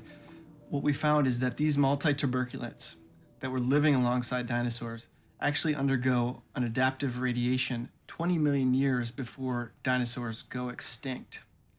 And what we see is that they go from having teeth with a few cusps on them such that they can eat insects and so on, to having teeth that have many different cusps or tools such that they can exploit a new resource in flowering plants.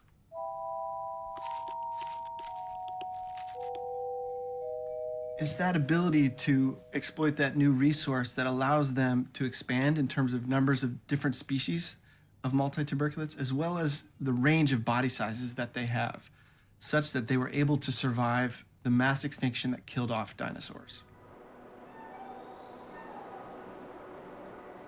His study shows that multituberculates evolved well before the extinction of dinosaurs.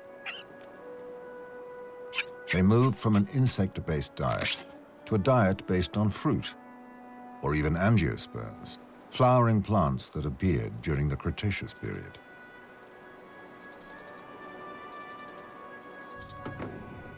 To reach this astonishing result, Gregory Wilson used fossils collected over 100 years in Montana's Hell Creek Formation. By studying this collection of tiny teeth under a microscope, he was able to familiarize himself with the many species of multituberculates.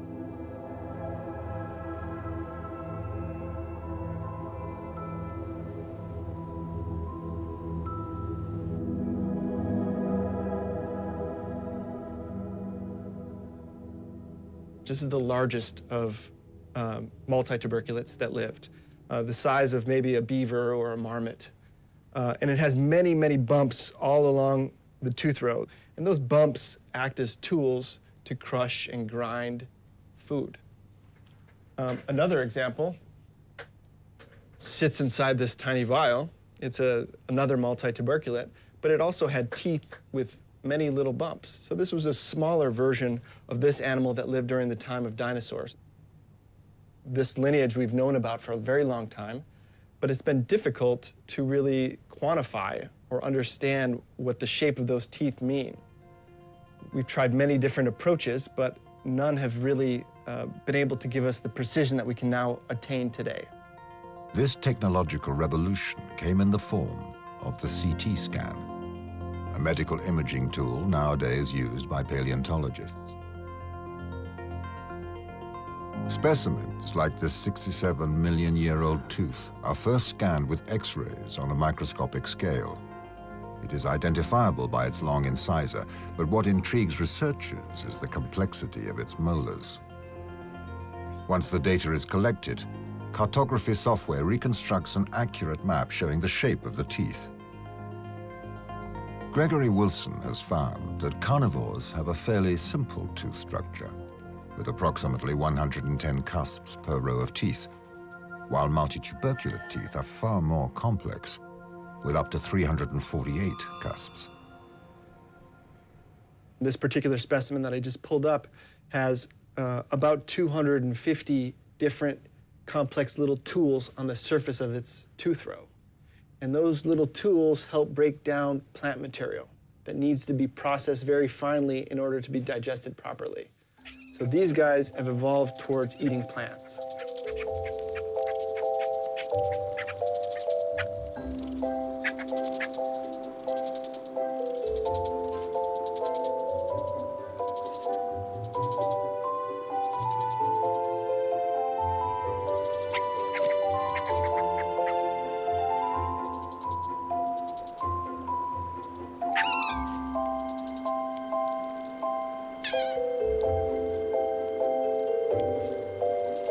It is this key function of grinding which promoted the explosion of herbivore and omnivore species, an ecological niche untapped by primitive mammals.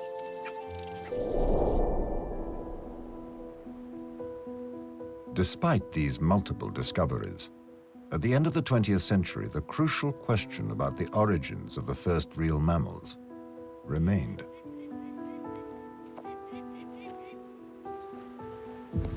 Once again, the Liaoning region provided the answer. In 2011, Chinese farmers found the fossil of a mammal called Jeremiahis, meaning Jurassic mother from China.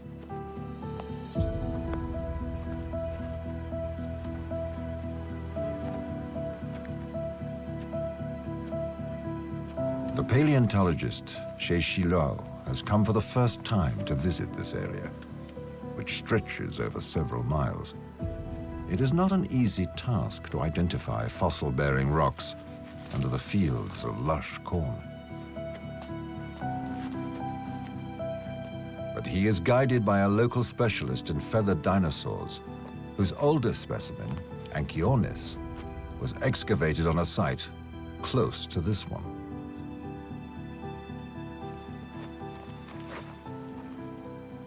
It's exciting fossil discovery because it gave us a new milestone as to when the placental lineage first started to appear on Earth. And all the modern placental mammals have a deep root into the Jurassic, and it's coming from right here. These rocks also are embedded with volcanic ashes, and these sites had been dated by geochronology to be 160 million, plus or minus a little bit. So we know for sure these rocks actually belong to the late Jurassic. The Jeremiahis fossil is the oldest specimen of a placental mammal and is a critical piece of the puzzle in the evolution of mammals. It was identified by its teeth, which included molars, canines, and incisors. As the genetic studies of living mammals showed, their origin is much older than existing fossils had suggested, since the discovery of Jeremiah means that placental mammals must have appeared at least 35 million years before Eomyascansauria.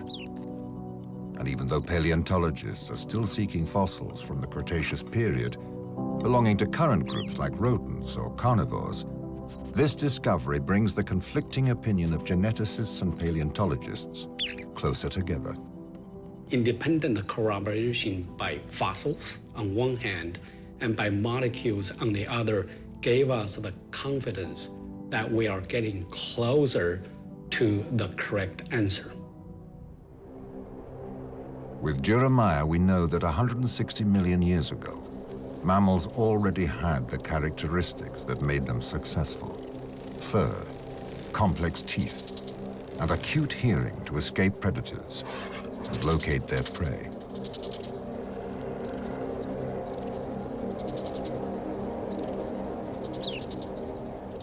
The general adaptation, such as insectivory and such as capability to move on the tree, gave this particular mammal some evolutionary advantage. It is really equipped well enough already in the late Jurassic for its descendant to thrive after the dinosaurs' extinction.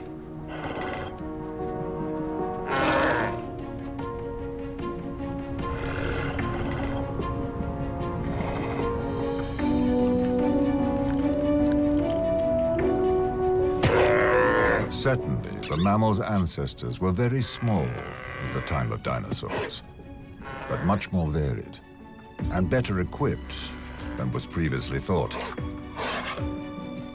with advantages that we find later in primates, our closest relatives.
Dragonflies the size of hawks.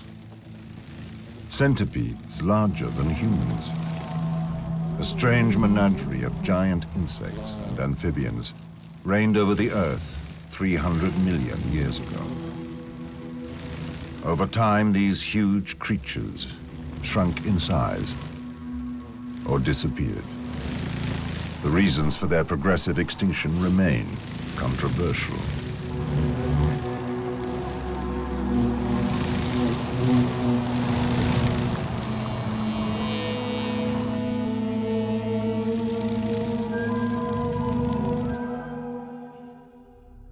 $358 million years ago, the continents came together to form the supercontinent, Pangaea. This was the beginning of the Carboniferous period. Oxygen levels in the air were much higher back then, 35% compared to today's 21%. For the first time on Earth, giant trees stored carbon dioxide and released oxygen in abundance. Human beings would not have survived in this high oxygen atmosphere. But for some swamp dwellers, it was ideal. Like Archaeopteryx, measuring up to 10 feet. This long-lost cousin of the centipedes was a herbivore. Or Meganura. With a wingspan up to 25 inches, this member of the dragonfly family is the largest known flying insect ever discovered. A tireless predator. It had no airborne competitors at the time, since birds and flying reptiles didn't exist yet.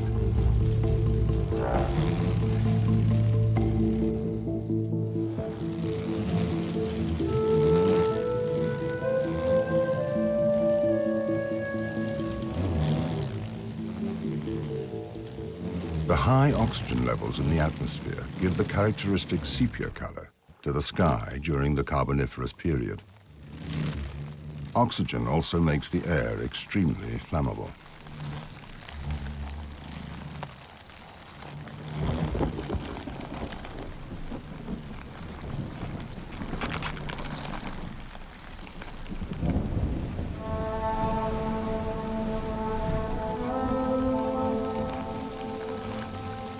Such a hostile world is hard for us to imagine. Lightning storms could set aflame the immense forests and their inhabitants.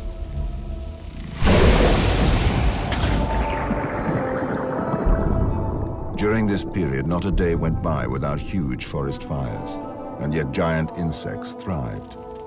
Later, when fires became less frequent, these astonishing creatures simply disappeared. Scientists are trying to determine what caused their extinction.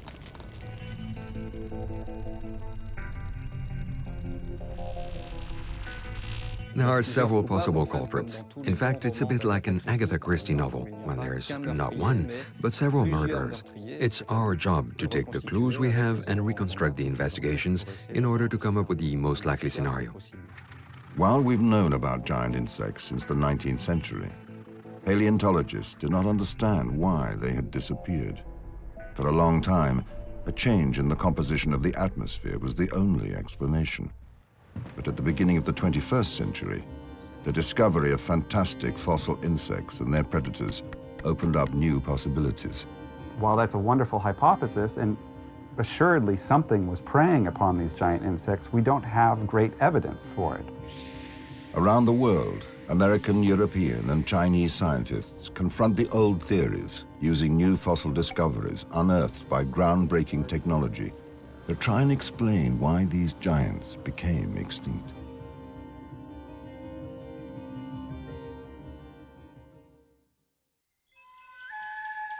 The earliest giant insect fossils were found in the French region of Allier in 1880. Under the surface at this pond were the remains of animals that had died 350 million years ago during the Carboniferous period, Meganuras. Now extinct, these tireless predators are the largest flying insects that ever existed. This abandoned industrial site was an important coalfield in the 19th century, and as the coal was dug out, fossils were discovered close to the town of Commentry. The owner of the coal mine, Mr. Moni, gave his name to the specimen that is preserved at the Natural History Museum in Paris, Meganura Moni. André Nel, a paleontologist whose speciality is early insects, watches over this valuable piece. Miners would look for fossils to make a little extra money. And one day, when they were opening slabs, they came across this animal. Unfortunately, when they were digging it out, they hit it 4 times with a pick, and we lost its head. They were the super predators of the time, predators of other insects that were also very big. These large-sized fossils are quite exceptional. While thousands of insects were found on the site of Commentry, only 5 Meganuras were ever discovered. Meganura, like all other insects, had 4 wings, 2 on each side attached to the thorax in the center. In front you had a head with big eyes because it was a predator, so its eyes, just like modern dragonflies, were used to see its environment in 360 degrees, so possibly even behind the animal. To better understand how this extinct animal once lived, we must step back 300 million years in time.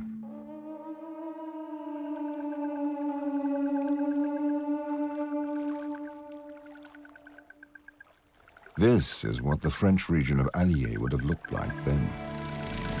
A giant swamp scattered with cypresses.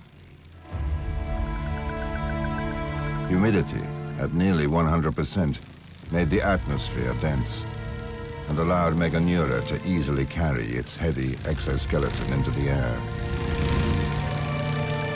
It is part of a genus that is extinct today, but it looks much like modern dragonflies and is part of the same Odonatoptera superorder.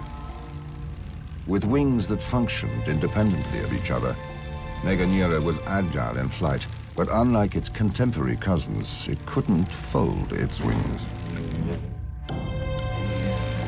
Faced with this efficient airborne predator, vegetarian insects such as Paleodictyoptera had to keep themselves out of sight.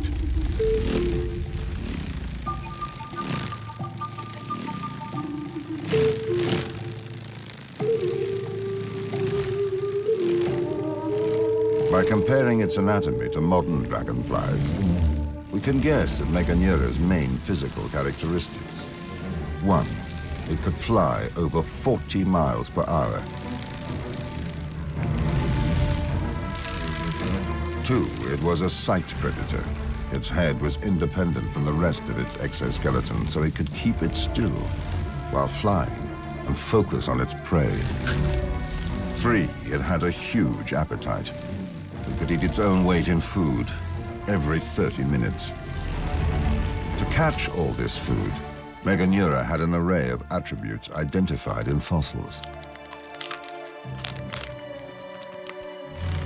But what might explain its giant size?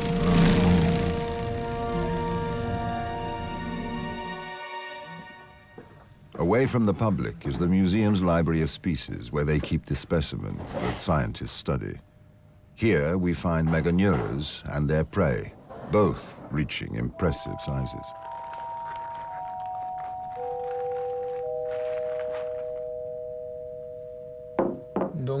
So here you have an example of a Meganura, on which we see the base of its wings, the thorax, but what is most spectacular are the forelegs equipped with strong spines that were used to stab prey. But the Meganura's prey were also large-sized insects, like the Paleodictoptera. You just have one wing from here to here, so you can imagine the whole thing. These were Meganura's prey. They were big guys too. Big insects to escape big predators. So in this case, we have an arms race between predators and prey. But this battle to be the biggest between Meganura and its prey seems to have had its limits. Otherwise, paleontologists would certainly have found even bigger and more terrifying flying insect fossils. Most of Meganura's day was spent looking for food, since its metabolism required a lot of energy. According to scientists, the huge size of insects during the Carboniferous period was possible because of the high levels of oxygen in the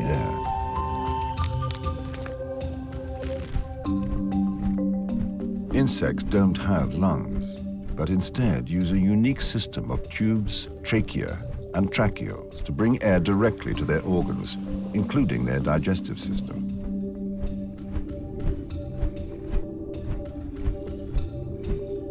The downside to this system is it lacks efficiency. Air travels through the tissues in the form of gas.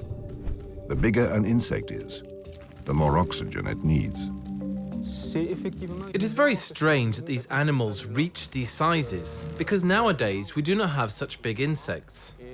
And at the time of the dinosaurs, when we had large vertebrates, insects were much smaller. It turns out that in the Carboniferous period, for reasons linked to geochemistry, the oxygen rate in the atmosphere was higher than it is today, which encouraged the development of animals such as the large insects. Meganuras could not survive in today's atmosphere because not enough oxygen would reach their organs, including their brains, and they would faint.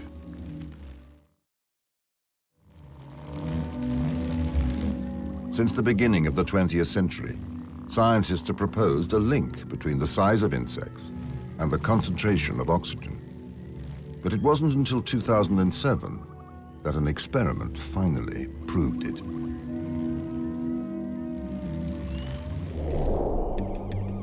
In the Chicago suburbs, the Argonne National Laboratory houses the United States' most powerful synchrotron, a scanner that generates the brightest X-ray beams in the Northern Hemisphere.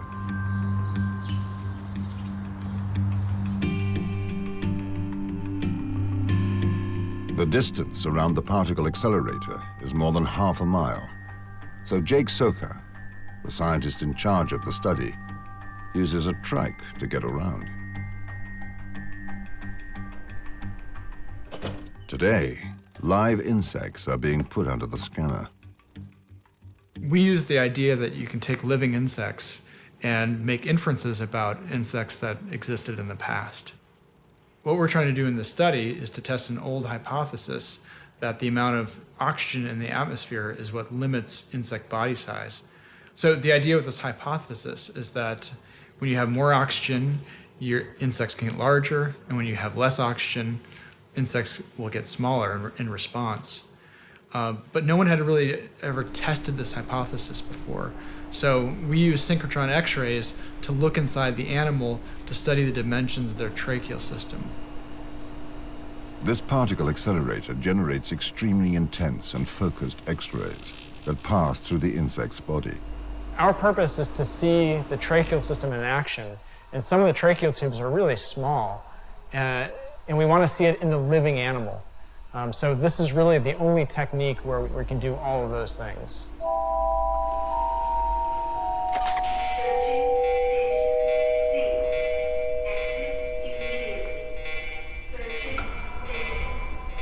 For the first time, scientists are able to actually observe an insect breathing. Would you turn the beam on? Using this experiment, they discovered that crickets not only breathe passively, but also use their whole bodies to carry air to their organs. And you can see that bubble in the gut moves forward to the head, and it moves backward. And every time it's doing that, it's synchronized with the compression of the tracheal system.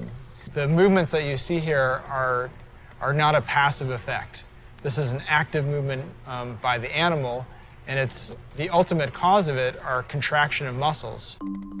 Just as this cricket contracts its digestive system to send air to its organs, Meganura would have contracted its abdomen to absorb the thick Carboniferous air. The elastic exoskeleton would resume its shape once the muscles had completed their action.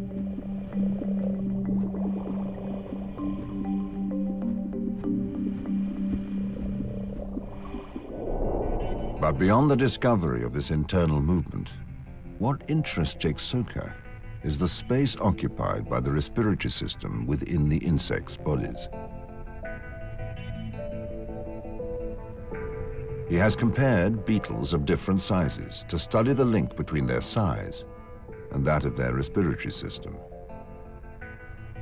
And what we found is that the tracheal tubes take up a larger fraction of the body as you go from smaller to large than you might expect. So what we think, based on the study, is that if you would make this even larger, so if we would scale this up farther and farther, eventually you reach a limit where you can't stuff more tracheal system inside the animal because you have to have other things like muscles and gut and nervous tissue, fat bodies, things like that, that are all important for the physiology of the animal.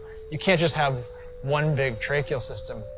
The higher oxygen concentration of the Carboniferous period meant that insects required fewer respiratory tubes and could therefore grow to a larger size. But with the modification of the atmosphere, the giant insects had to reduce their size over millions of years of evolution. And not all of them survived these changes. 290 million years ago, during the Permian period, oxygen levels decreased from 35% to 23%, close to today's level. Pangaea had already formed a supercontinent extending from one pole to the other. Surrounded by a single ocean, it was subject to extreme climatic conditions. The heart of the continent suffered drastic temperature changes, and deserts appeared. But at the equator, heavy rainfall allowed the great forests from the Carboniferous era to survive.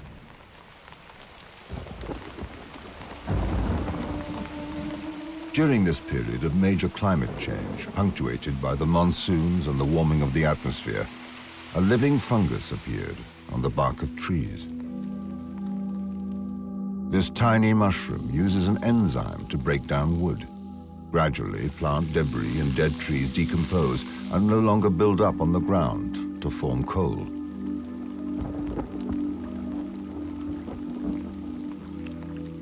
The fungus stopped the accumulation of carbon on the ground, and instead it was recycled into the atmosphere. The proportion of oxygen in the air decreased gradually, with major consequences for the environment.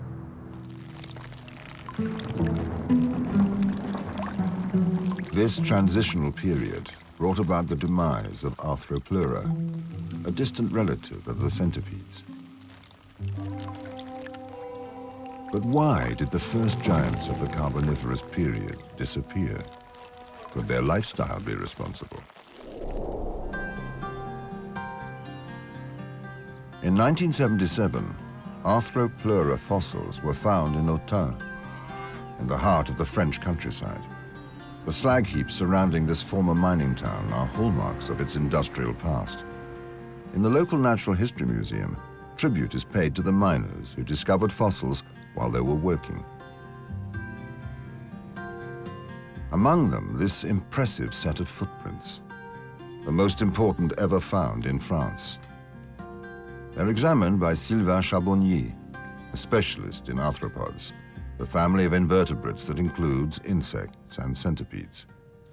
Here you can see a set of tracks. You have two trails that are parallel.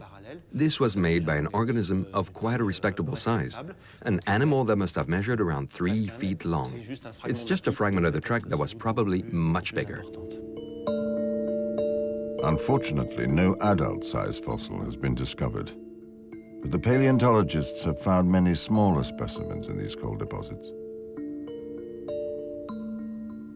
You can see here what this little creature looked like. These are juvenile specimens, which are tiny. Here's a complete specimen with its shell that is well preserved, so obviously this organism, as it grows, will produce larger trails when it moves. Archaeopteryx was rather similar to modern centipedes. It could reach 10 feet in length, and it crawled on the ground or up trees in search of food.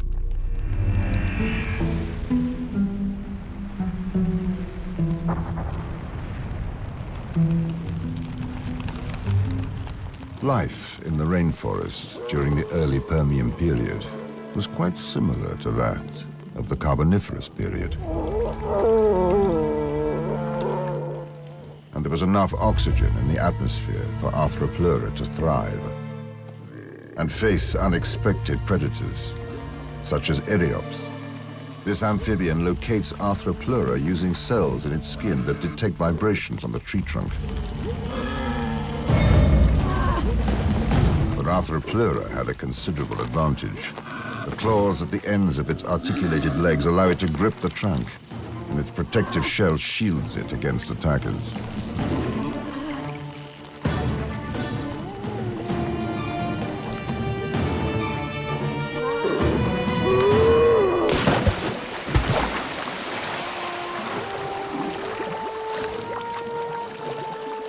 Archaeopteryx's disappearance may not have been caused by predators, but by decreasing food supplies.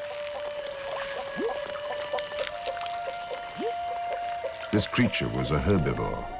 At the time, it would have had plenty to eat. At that time, the vegetation was equatorial or tropical, so it was an extremely lush vegetation with a great variety of plants. These plants are in fact the origin of coal. Archaeopteryx lived in this forest environment. You also have on the other side trees and leaves that were found in Archaeopteryx's stomach contents. So it probably fed on these tree branches. Did they eat from trees lying on the ground or did they climb trees? These are hypotheses we will probably never know for sure. These fossilized plants have been so well preserved that they still appear alive. But as they began to disappear, Archaeopteryx had to adapt. This forest environment will tend to dry out at the end of the Carboniferous. The climate will change, the vegetation will disappear, and Archaeopteryx will lose its food source, which is probably one reason that explains its extinction. Over a period of 10 million years, the atmosphere and the climate gradually changed, bringing about the demise of Archaeopteryx. The most recent fossils we have date from about 280 million years ago. Evolution could have retained smaller and more energy-efficient insects. However, in 2009, scientists were surprised to find new Meganura fossils in the south of France.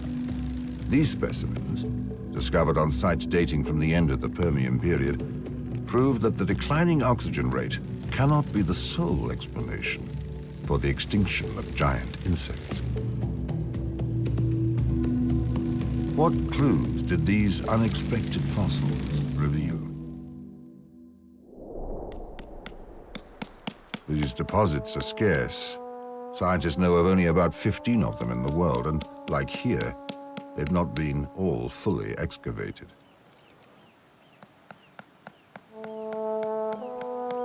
This beautiful landscape with its typical red rock is located less than an hour from the French Riviera. This is one of the sites excavated by André Nel.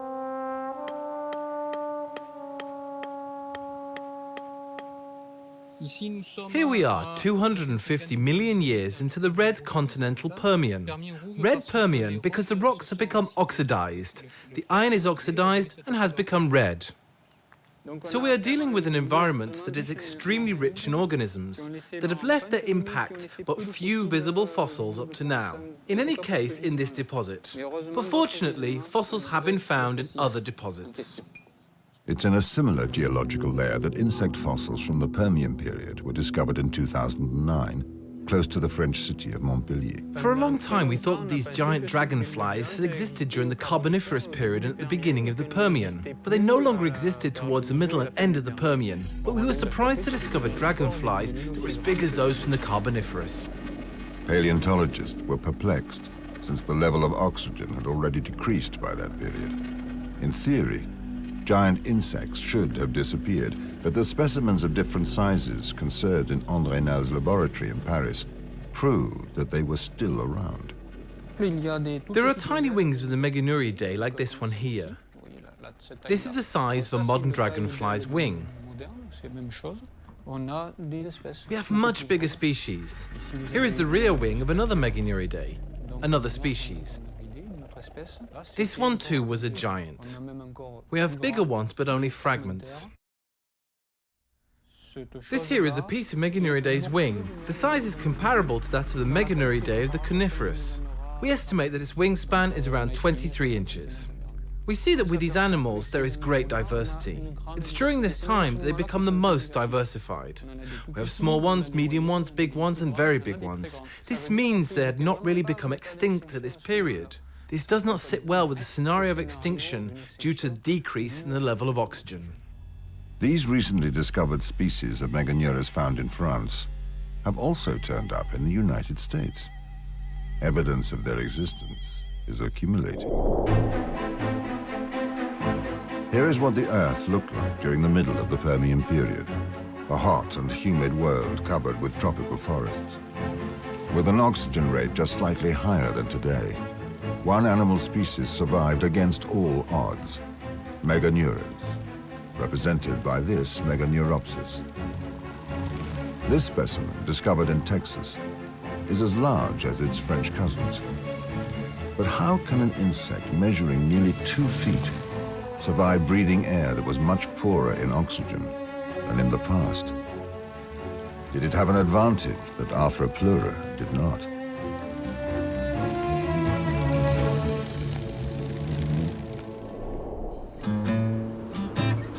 The Meganeuropsis fossil was discovered in 1937 next to Kansas City in the USA.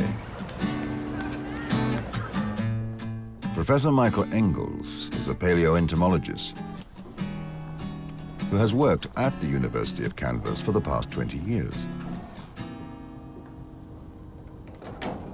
Author of the definitive work on the evolution of the insects, he is also the head of this collection, containing 4.7 million specimens, most of them contemporary insects. These are some of the large insects that occur today, large moths, stick insects, beetles, dragonflies, and damselflies. And while they're pretty impressive in their size, none of them can compare to the giant insects of the past. According to Engels, one asset which might have enabled Meganuras to survive during the Permian period, despite the lower oxygen levels, is the movement of their wings. You would have an easier chance getting a large flying insect than you would a large insect that doesn't fly. Wings are vital not only for the movement of the organism, but as the muscles contract to move the wings up and down, they actually press up against the air sacs and move air through the body. Flight actually confers an advantage to the giant insects in the fact that the actual movement of the flight muscles helps to support the metabolically active tissue within them by getting oxygen into an area where a wingless insect or other arthropod would not be able to. This full-body ventilation could be the secret to Meganeuropsis' survival. The movement of its wings quickly brings air to the trachea, which then supplies the organs with oxygen.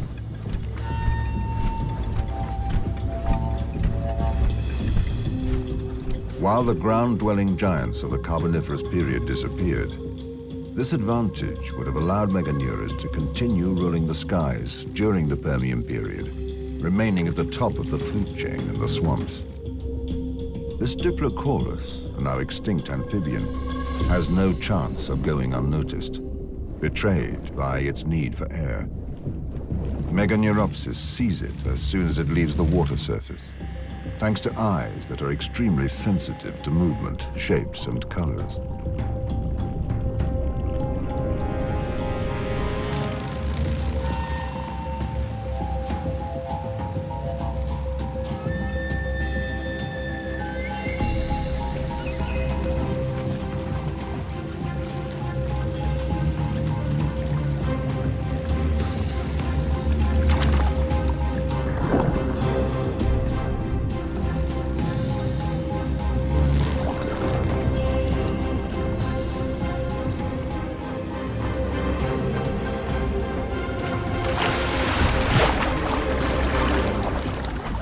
Meganuras were the super predators of the time, and their wings enabled them to survive despite falling levels of oxygen. So what caused their extinction? No Meganurid fossils have been discovered from after the Permian period. Today, scientists still don't know exactly when they disappeared, but other large-sized dragonflies survived the next 130 million years. To explain the extinction of these giants, scientists are now contemplating the emergence of new predators. While insects were the only flying creatures during the first part of their history, other animals took to the skies during the later Permian period, between 300 and 250 million years ago, of what was to become, eventually, Europe.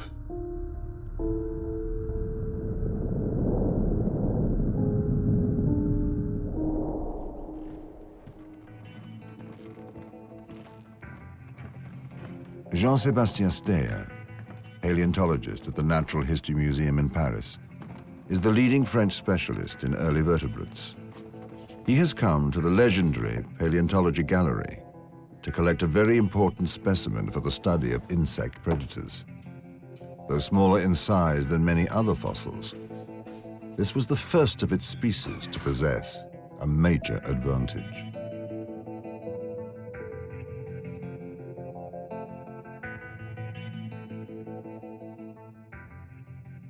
This is the fossil of a gliding reptile that is about 250 million years old and has the strange name of Coelurosauravus. This reptile actually developed gliding flight. The ability to glide allows an animal to catch prey in the air, like the giant insects.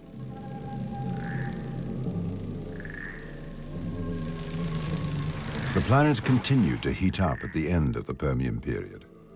Swamps, an infinite source of fossils, now had aquatic plants characteristic of stagnant waters. Like the insects during the Carboniferous period, reptiles were just starting to try out life in the trees and flying. Amongst them, Coelurosauravus would become an outstanding insect hunter, thanks to its retractable wings.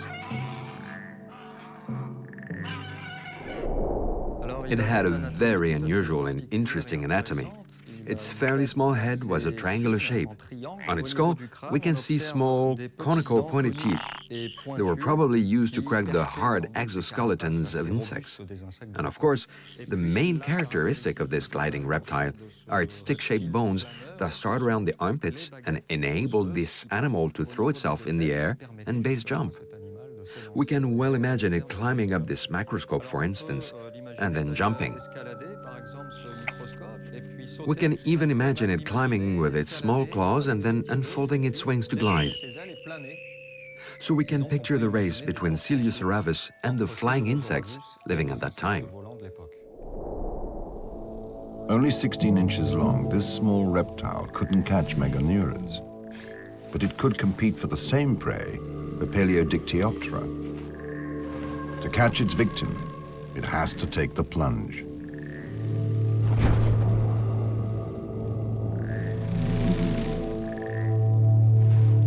Coelosaurus can't flap its wings. To catch flying insects, it relies on an element of surprise.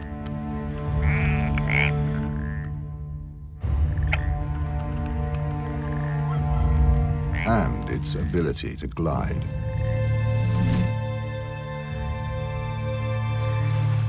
There is no room for error.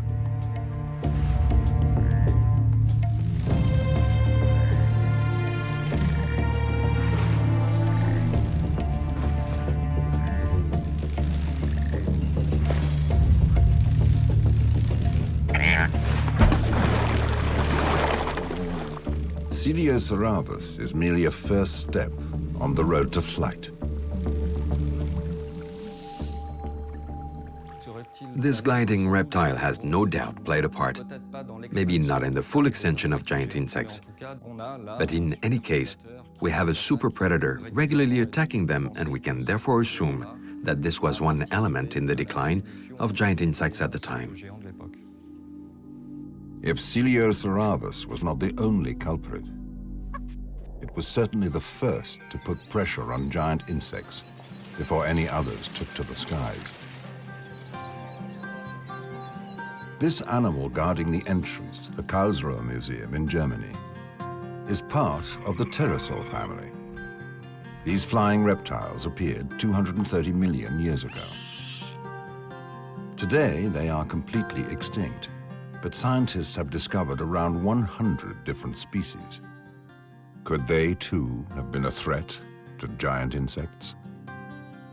Professor Eberhard Frey, or Dino as he is usually known, is a world specialist in pterosaurs.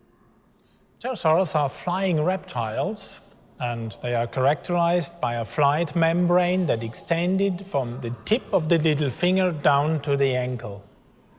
The interesting point with these pterosaurs is that they have a size range which is simply unbelievable, from about 20 centimeters wingspan up to 14 meters wingspan, which is unique. Yet according to scientists, very few of these pterosaurs were insect eaters. The only insectivores were part of the Unearthing family, among the smallest pterosaurs. We cannot imagine really that they hunted the big insects, but probably they chased the small ones which are not seen in the fossil record. The big insects, however, also chased small insects, so they probably conquered about the same prey. All the other pterosaurs from that time we know likely fed on something else and thus did not make any concurrence to the big insects, and probably this is one of the reasons why they persisted such a long time. 230 million years ago, during the Triassic period, pterosaurs spread around Europe, but also to what is now South America and Asia. For the first time in the history of life on Earth, a family of vertebrates learned to master not just gliding, but flapping flight. Like Unearthing, discovered in Germany, its Asian cousin, Batrachognathus, is a flying reptile, nocturnal, insect-eating, and fast. With its flat skull and big eyes, Batrachognathus occupies the same ecological niche as modern-day owls. But the comparison with birds of prey stops there. Its enormous jaws are equipped with a dozen conical teeth. No flying insect can hide from Batrachognathus volans, literally, flying frog jaw. Can the calligramma, an insect with a 10-inch wingspan, take it on?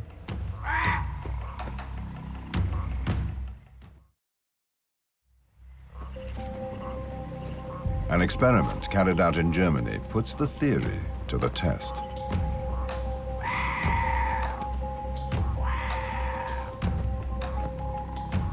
Dino Frey works in collaboration with the Institute of Fluid Mechanics in Karlsruhe, Germany. This wind tunnel is usually used to refine the shape of airplanes and improve their aerodynamics.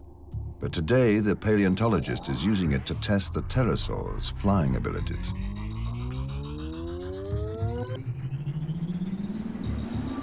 A resin and carbon fiber model of Unearthing is placed in the wind tunnel. We are at the beginning of our studies, but what we learned so far is that pterosaurs likely were extremely slow flyers. Yeah? So they could cope with wind speeds around 40 kilometers per hour or less.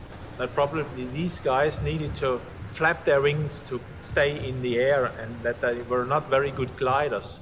But flapping wings also means that they were, as active flyers, much more maneuverable.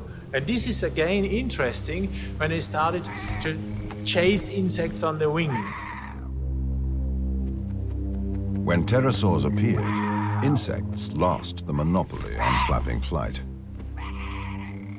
Batrachognathes was indeed capable of leaving the tree-lined shore to chase insects out in the open, which his predecessor, Coelosaurus the flying lizard, was unable to do. The pterosaurs seem to have had more of an impact on the giant insects' prey than on the giant insects themselves, contributing to their final decline, but not fully explaining their extinction.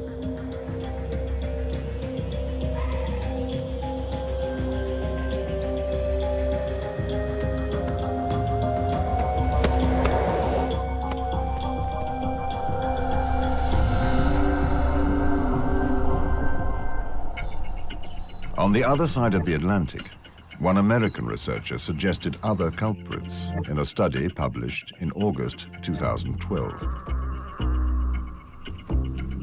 This paleontologist specializes in the extinction that occurred at the end of the Permian period, 250 million years ago.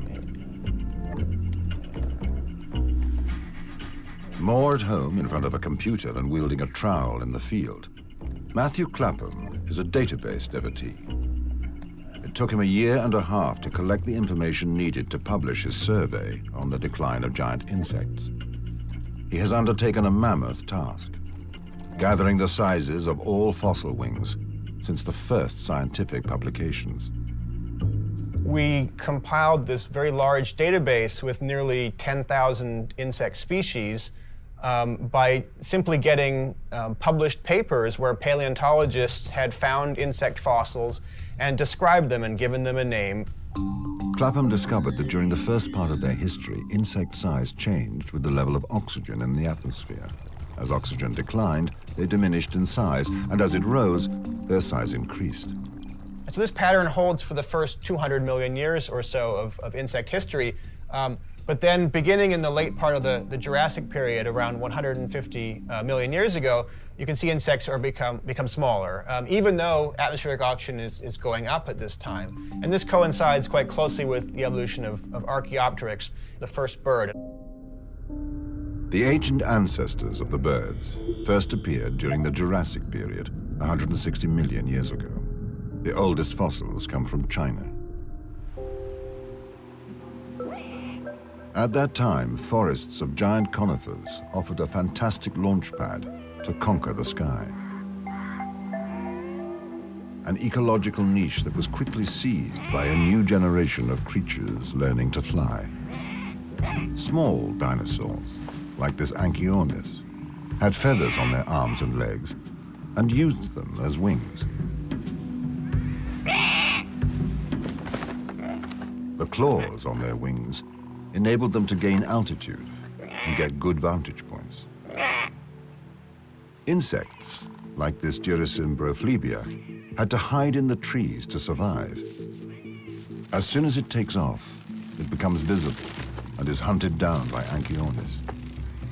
While only a few pterosaurs, like Unearthing, ate insects, all bird ancestors did.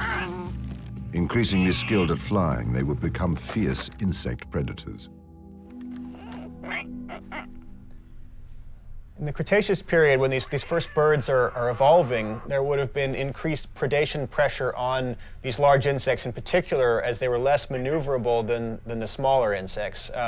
In addition to this increased predation, there was likely competition between birds and insects, especially these large predatory insects, for the same food sources. And so both of those factors likely led to a decrease in insect size.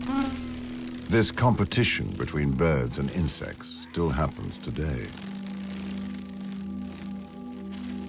Just like flying lizards and pterosaurs, birds would have had an influence on the size of insects. But why have giant insects completely disappeared, leaving only today's small insect population? A last clue could provide an answer. It came from a fossil-rich site close to where Anchiornis was found, in the Chinese region of Liaoning, northeast of Beijing. The numerous eruptions that shook the region 125 million years ago have helped preserve certain plants from the period in volcanic ash, including the ancestors of flowering plants. Discovered in 2002 by the paleobotanist Sun Ge, they would have had an unexpected impact on the extinction of the last large-sized dragonflies. But here in China, in the West Liaoning, we found all these known angiosperm we call the Archaeopteryx. This is Archaeopteryx, the first flower to appear on our planet.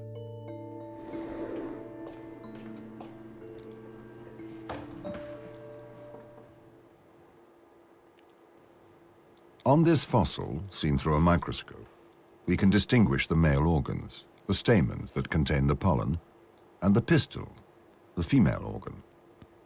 These characteristics allow Sun Ge to confirm that this fossil belongs to the angiosperms, a family of plants whose seeds are enclosed inside a fruit, unlike conifers. According to the paleobotanist, these plants were aquatic and grew on lake shores. But what does the appearance of the first flowering plants have to do with the extinction of large carnivorous insects? André Nel believes these two events are linked. Many families of insects disappeared at that time, and others managed to adapt to angiosperms, which proliferated and began to diversify to produce more or less our modern forests. The impact was also very significant for dragonflies during that same period. Could the decline of giant insects have something to do with the dragonfly's original shape? Because before they were able to fly, they were aquatic creatures. Their life began underwater. For the first few years, they existed as larvae. And just like their cousins, the mayflies, they fed on other aquatic insect larvae.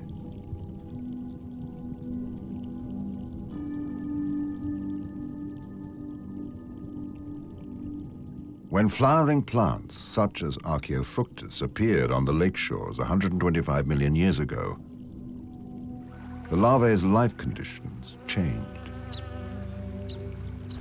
The plants took root in shallow waters, but then opened their flowers in the air. When they withered, their petals and leaves floated on the surface before sinking to the bottom. This material is digested by the microorganisms present in the water, but to do this, the organisms use the oxygen contained in the water, leaving little oxygen available for the dragonfly larvae. These dragonflies may have disappeared at that time because their larvae could not adapt to this change in the aquatic ecosystem, and they were replaced by other dragonflies. The emergence of flowering plants completely modified the lake's ecosystem and would have led to the extinction of the last large-sized insects which had gradually declined since the Carboniferous.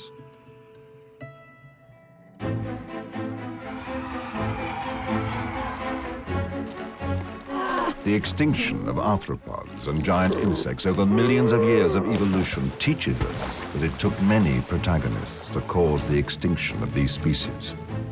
the change in the composition of oxygen in the atmosphere, the emergence of new predators like flying lizards, some pterosaurs, and the bird ancestors, and finally, the birth of flowers. In the early 21st century, which are the largest insects that inhabit our planet?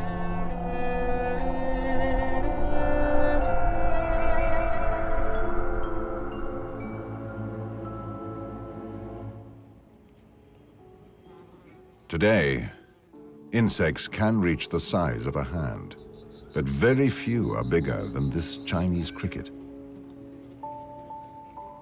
For we are at the dawn of a new phase of extinction, caused by humans, since the onset of the Industrial Revolution. The large insects live mostly in tropical or intertropical climates. They're in danger since their habitat is at risk. If the forest in which the giant stick insect lives is in danger, the giant butterfly will of course disappear. I certainly hope that we will continue to see them, but certainly with the rate of habitat destruction that's going on throughout the world, particularly in the tropical environments where many of these species occur, it is very likely that a lot of them will be lost, just like the giant insects.